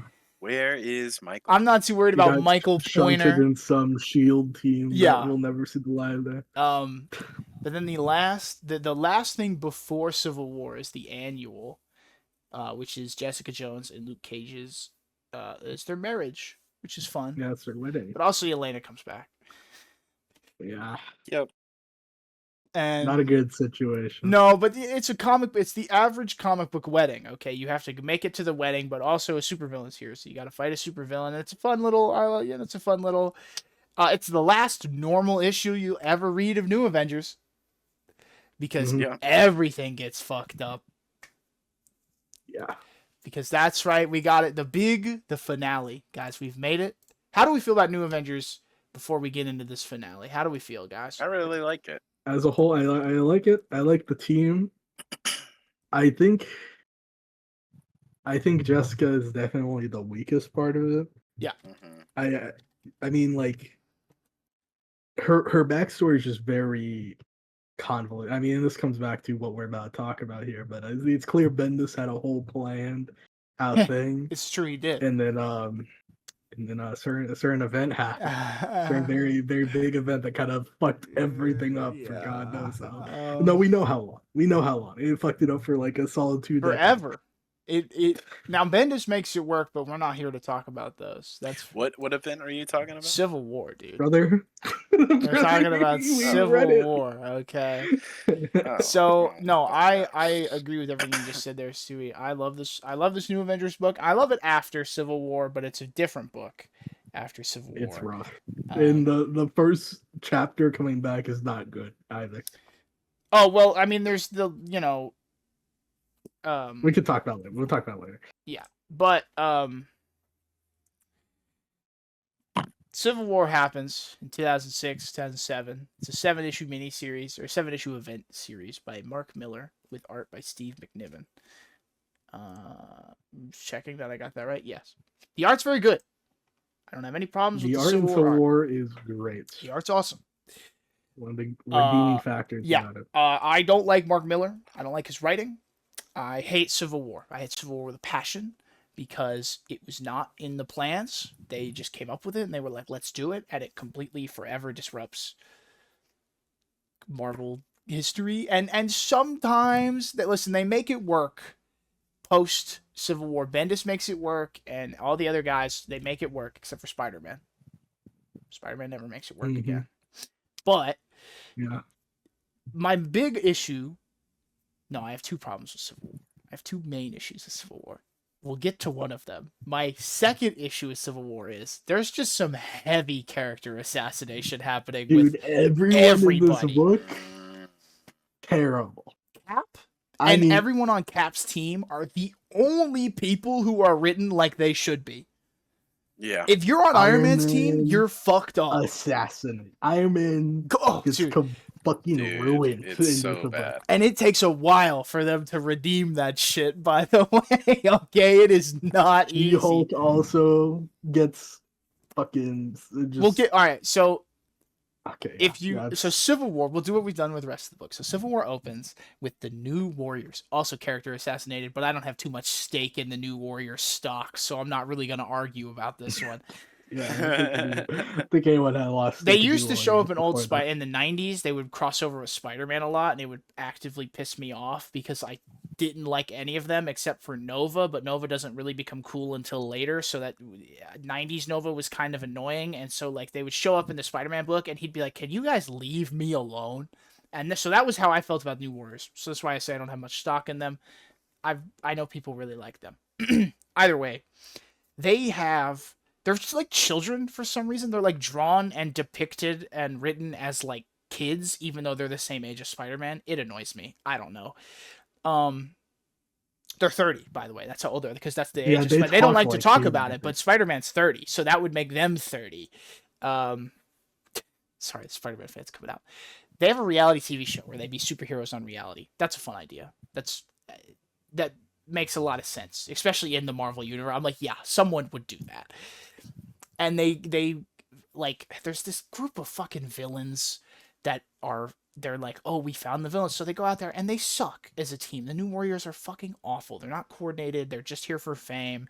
There's a moment where Speedball or whatever the fuck his name is like, he says a line. He says like an average superhero line. He like punches the bad guy, and the guy on camera goes, "Your audio cut out. Can you say it again?" And then he like redoes the take while actively fighting a real villain. Like, it's a disaster. And one of the villains can explode. And so he just explodes an entire elementary school, including most of the New Warriors. Not great. The New Warriors, think all of them die except for Speedball, right? Yeah, Speedball becomes Torment, I think his name. Hold on. You guys got Malice. I'm pretty Mal- sure. You guys got to see an image What? of this. You got to see what. You don't know. No, though. Malice. No, hold on. He gets run through the ringer. I mean, like they drag him for like a solid few years after this. It's not good for old Speedball. Penance. Penance. There you go. Interested in Who's the this. fuck No, is hold Mal- on. oh, Am I? Malice No. is- Malice is the Sue Storm. Am I? Do I got this right? Yeah, Malice is Sue Storm. I do have I this think right. it Okay. kind of sounds right. Penance. Yeah. Or penance. Doesn't matter. I'll put him on screen, but What the fuck? oh, dude, it's the whole costume. There's a whole he's like stapled into that or nailed into it, so Yeah, it it's can like the hurt him Berserker armor. constantly. Yeah, Wow. they turned him into an edgy fuck. But that's the first issue.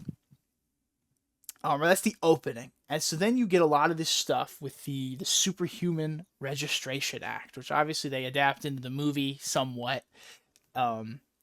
But The movie's completely different. no, the movie's It's nowhere near. It's nowhere near as bad, and there's nowhere near enough history to do it correctly either. Yeah, but Isn't it in the movies all about like Iron Man police force, like Iron Man suits? Yeah, all what over the happens? world? No, that's quickly is, Ultron. But yeah, Scarlet Witch like blows up a apartment building in Sokovia, again, and after yeah, again. Oh yeah. But yeah, she And that's blows up what an really apartment kicks it building, off. and then they use Age of Ultron because the heroes obviously made Ultron in that movie, and he basically wiped Sokovia off the map. So it's like they use Age of Ultron, and then the Scarlet Witch blowing this building up to be like, we need to blah blah blah, Superhuman Registration Act. Yeah, like all like 15 euros need to register. Like, okay, man. Yeah, right. And in this one, and in the comic, because of this elementary school thing, they sort of the senators and the congressmen are like pushing this thing, and Tony gets like yelled at this like funeral or this wake, this thing that's happening by one of the moms of the children who are no longer with us, and Tony's like, you know what, I think we should do this, which he would never do. Which straight up would never ever do this, but he's like, let's sign the Superhuman Registration Acts, and so he gets like a squad together, and his team is like Hank Pym. So that's how you know you fucked up, by the way, when Hank Pym agrees with you. That's just think about this for a minute, man. And then Reed Richards also would never do this, but dude, oh my god, true character. They assassinate Reed Richards, bro. When Peter shows hold on, we'll talk.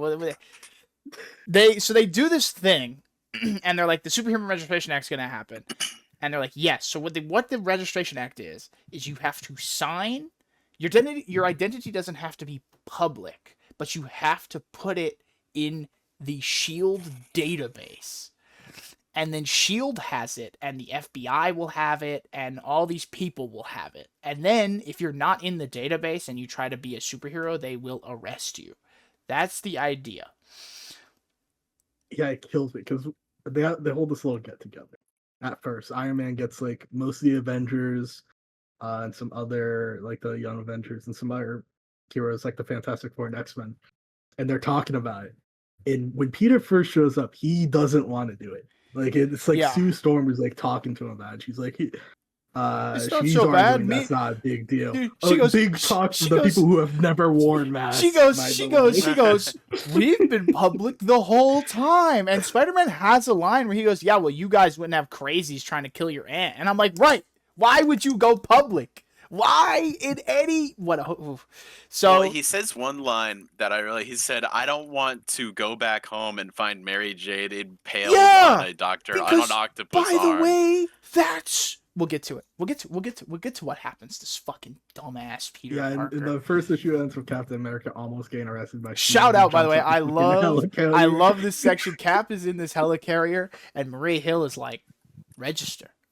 He goes, I don't think I'm gonna do that. And she's like, then we have to arrest you. And I love that he like talks to the SHIELD agents where he's like, do you guys want to put your guns down? And then he beats the shit out of them and then jumps out the helicarrier. Cap has some aura here. He's the only character, until the very end of the book, he's the only character who's written even slightly like he should be. But then the Civil War happens. And so the idea is Iron Man is this government-funded guy, and Cap is the underground like resistance trying to free heroes because they arrest hero they like genuinely arrest these good guys who don't want to sign up for it, including like the young Avengers. Like they beat up a bunch of teenagers and arrest Yeah, we them. find we like like one sequence of Cantos is like a young Avenger. He's running away from like a fucking death squad Yeah. of shield troopers, and they're shooting at him with a fucking Um, like helicopter. No, it's And like the crazy. helicopter has trank bullets, but still, it's like No, it the point of whole it. the whole thing is wild, and they have Cap and Falcon are kind of like the big heads of the underground. That's who he goes to first, or he like Falcon finds him or whatever. But either way, they're doing this. So this is when we see the big decision with all of our favorite characters. So Spider-Man agrees to publicly out his identity on the news. It's like the next time we see him, by the way. And like it's a really famous image where he takes his mask off on stage and he goes, "My name is Peter Parker and I'm Spider-Man." And you see J. Jonah Jameson pass out at the Daily Bugle, which is kind of funny. Admittedly, I think that's funny. Yeah. But then his identity's out. And he's like with Tony Stark arresting other superheroes. And I'm like, bro, you would never, ever do any of this. Not my Spidey. And they have a bit. What makes him not? Is there a specific thing they do that makes him not be a Tony Stark guy anymore? But yeah, it's when Thor kills Giant. Thank you, Or not Goliath. Giant, Yeah. Goliath, They yeah. have this big Fake fight. Thor, by the way. We'll get to it. So Thor's dead, by the way. For background, Thor dies in, I believe, a book called Ragnarok, or I don't remember, but Thor is dead, and it's pretty fun stuff. Thor in the 2000s is actually kind of sick as hell, but he doesn't have a book right now. He's just not around. Thor's taking a break. Hulk's also in space, by the way. That's why there's no Hulk here. He's over. He's shot his ass into space. Yeah, the Illuminati shoot him into space, which maybe we'll get to one day, and maybe we'll read that book eventually. But I read it. yeah, World War Hulk is not the Illuminati book. I mean Planet Hulk, and like we'll see Hulk's perspective. Yes. It's good stuff. As a Hulk fan, I love that. But they have a big fight, and Goliath, he's an Ant-Man character. He has Pym particles. That's how he grows big. He's actually an Ant-Man and the Wasp, played by Lawrence Fishburne, which is a waste. It's what a great casting, and then he just doesn't do anything in that movie. But they're fighting, and a Thor shows up, and everyone's like, "Isn't Thor dead?" But it's like a robot Thor, or a clone. It's like a clone bot made by. It's like a cyborg amalgamation of his like civilian personality, I think. Yeah, well, no, it doesn't have Donald Blake. Tony takes a hair from Thor and then clones that over a robot. Because they mention it kills Goliath. It murders him. It shoots a lightning bolt through him. And then as he's big, and then they bury him in the ground wrapped in chains. He's still dead. Goliath has not that I care about Goliath. I'm not going to pretend to give a shit about Goliath, but he's still buried in chains wherever the fuck they bury him, which is crazy. Dude, Tony Stark's. Someone was like, "How did y'all afford How did he afford 38 excavators for his funeral?" He said, "Oh, it's covered by Stark Industries." It's covered by Stark Industries, and here's what kills me about this. Everything we've said about this book is character assassination, which is why I hate Civil War. But you're gonna fucking look me in the eyes, and you're gonna tell me that Hank Pym made another robot? He made another one? Are you kidding me? I'm a Hank Pym fan, beating his wife aside. I actually like Hank Pym. There's some cool Ant-Man comics I am a fan of. But like, what? He made another one? And by the way, when it kills Goliath, he's just like, man, maybe if we had Donald Blake's person. He doesn't even care. He's not even like, oh, fuck, I made another evil robot. What am I going to do? No, they still use Thor. The robot Thor has to get ripped in half by Hercules. Shout out Hercules, by the way. Bro shows up and he's like, "You're not fucking real," and then kills him. And I'm like, "Thank you." Fucking, oh, it pisses me off. It pisses me off to no end. And then they fight, and all the heroes get sent. Reed Richards makes a fucking negative zone prison. Are you kidding me? Like, Yeah. what? And so they fight in this negative. They have a big. Yeah, Reed gets like way too into the superhero act for like no reason. Like he gets so into it that Susan fucking leaves him. Because he's crazy. Because she's like, "What are you doing?" And he's just like, "So, shut up, woman. I have to make a negative zone prison. I'm Reed Richards." And I'm like, what the fuck is happening? And even the Thing and Johnny are like Johnny leaves with Sue, but then like the Thing is like, "Oh, Stretcho, what are we doing, man? What's happening here? Stretcho, come on, man." And then a bunch Say psych, Stretcho. basically, and here's the thing, right? So they fucking a bunch of heroes get arrested, and so it's all gone to shit. And at this point, Peter leaves. We mentioned it already. He's like, "I don't know, Mr. Stark. This is pretty bad, Not man." only does he leave when the like fucking Shield Gestapo show up to arrest him, they just open fire. They just gun him down. They beat the shit out of him, and it's another famous fucking image where Punisher finds him and then brings him to Captain America, and he goes, "Can somebody get me a medic?" And then they heal Peter. Fucking stupid. And they're like, "We can't have Punisher on our team." And Steve is like, "No, it's okay. He won't kill people, right, Frank?" And Frank's like, "Yeah, I won't kill anybody." Of course, he immediately kills people. He killed the two Shield sponsored villains that they had captured. Yeah, they had some. Yeah, and then Captain America beats the shit out of him. I actually like this moment when Captain he kills another guy in front of Captain. Captain America goes, "No!" and he beats the shit out of Frank. And then they're all watching it, and Frank refuses to punch Captain. Captain America goes, "Hit me!" Frank goes, "Not you, never," and then passes out. And they're like, "Why wouldn't he hit?" I'm like, I like that. I hate Punisher, so maybe that's what that is. But I'm like, yeah, beat his ass, Captain America. Let's go. But yeah, then they go to the negative. They have a whole heist where they sneak into the negative zone prison. The Cloak is there because he's on the good guy team, and because they're good guys, by the way, because Tony and them are just bad people. Yeah. Fuck, I hurt my throat doing I mean, Tony, there's like a big spread of when they're about to fight in the negative zone. Oh, yeah. Tony's just standing like beside fucking Mac Gargan Venom. Oh, yeah, they just bring in... Yeah, Scorpion's Venom right now. Don't worry about that. But, yeah, they just bring in all these villains, and they're working with villains, which is... Bendis actually uses this expertly in the future New Avengers books, which we will get to, but one day. But then they have a big fight. And Bullseye and Taskmaster are there. It's a disaster. I'm like, what a team you have here. And so they have a big fight, and the negative zone prison's about to explode. So Cloak teleports everybody outside to New York, and then they keep fighting, and then the first responders tackle Captain America, and they blame Captain America, and he's like, he goes, "Stand down. We're the problem, everybody. Stand down." And then they arrest Captain America, and he gets assassinated shortly after that, and dies for I think 5 or 6 years. And Iron Man goes home and he talks about it on TV. Yeah, and Iron Man's like, "My friend Captain America. Look at these guys." But that's where I fucking hate this book. I think this book sucks. I think the character assassination is unparalleled, never before seen. The fucking ending frame of fucking Tony smirking at the viewer as the new director of S.H.I.E.L.D.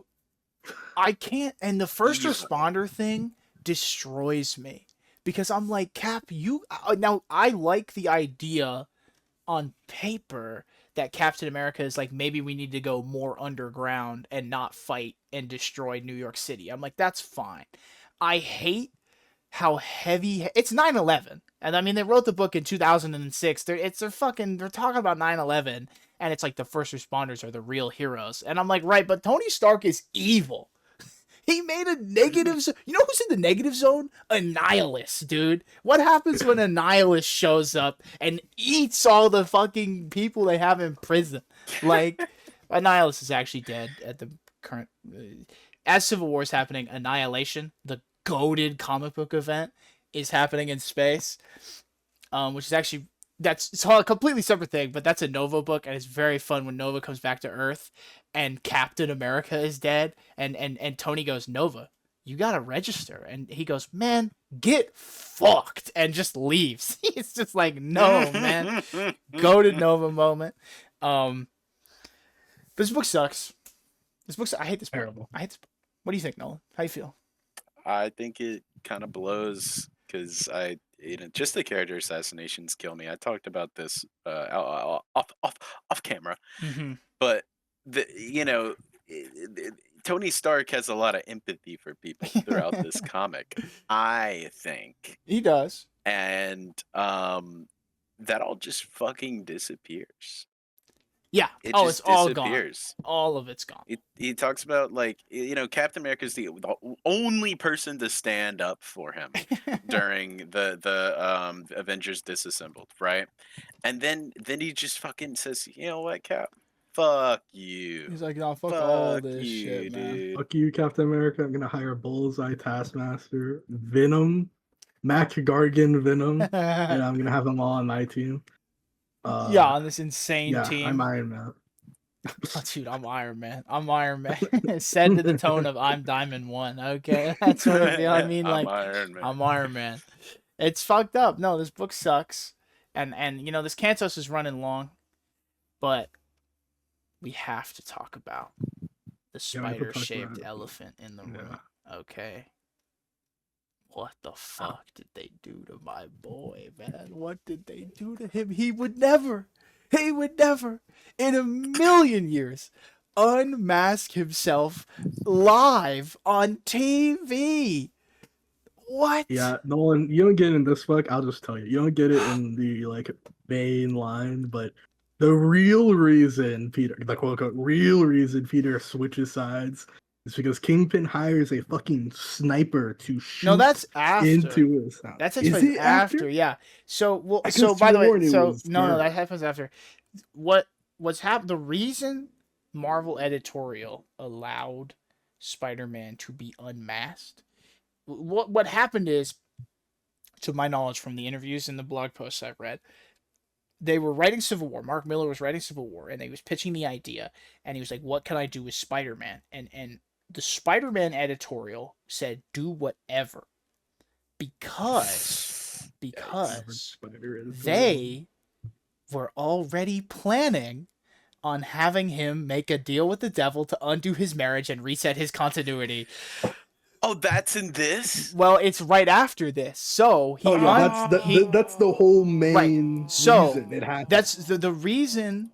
That's how it reverts back to status quo. Right. Well, so they don't give a shit. The point is they don't give a shit. So they let Mark Miller do whatever they want. So Peter unmasks himself and outs his identity. Right after this, in the Spider-Man book, Kingpin from prison hires a sniper, just a random dude, to shoot Spider-Man, to gun him down. Trying to kill Peter, but he hits on May. Well, Aunt May pushes Peter out of the way and takes the bullet for him. Aunt May is dying because she's a 90-year-old woman who just got shot by a sniper. Peter would dodge that bullet, by the way. Peter would have dodged the bullet because he has a fucking spider sense. But Aunt May gets shot. Peter goes to everybody. He goes to Tony Stark and he goes, "Can you fix her?" And Tony Stark goes, "No, I can't." So he beats the shit out of Tony Stark as revenge for Civil War. It's kind of fun. He goes to Doctor Strange. He goes, "Can you fix her?" He goes, "No, she's a 90-year-old woman who got shot. She's dying." He goes to Reed Richards. Rinse, repeat. He speaks to God. And God says, sometimes people have to die. And he goes, "I don't accept that." So he makes a deal with the fucking devil to bring her back to life and to reset his continuity.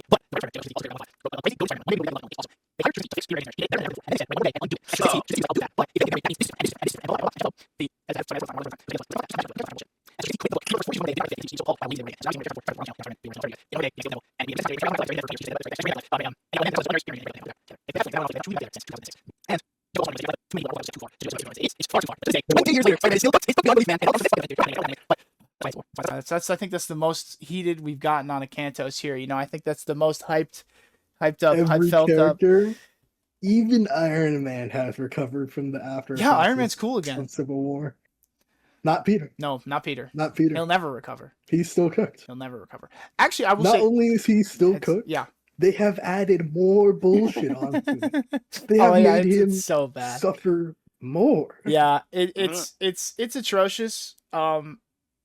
And that's where we read to, dear 5 Cantos viewers. Yeah. One day, not our next Cantos, but one day we will for sure read more Avengers. We will continue the cycle. I plan on eventually, if we can, one day getting us to 2015 Secret Wars. That I think would be fun, is if we can make it to Secret Wars. Be cool. But I think when we get to it, we'll all like the next saga of Avengers. But it does. The book splits into 2. There's now Mighty Avengers, which is Tony's team, and then there's New Avengers, which is like the underground. It's the characters we like. It's the guys that we're cool with. But that's the New Avengers, man. I had a great time. Minus Civil War. Yeah, up until the end there, we was cooking. House of M was sick. House of M was good. I love all the New Avengers arc, even the Collective, which it's kind of stupid, but it's a fun little superhero arc. They have a fun little event, it's all building on to each other, you know. And thankfully, like I said, Bendis does recover, and we go into further events like Siege and Dark Reign and Fear Itself and Avengers versus X. I don't actually like Avengers versus X-Men, but everything else is kind of sick. So yeah, that's New Avengers. I don't have much else to say for right now. I feel like we've talked a lot. Talked a lot, yeah. So we can end this one here. Thanks for watching. See you all next time.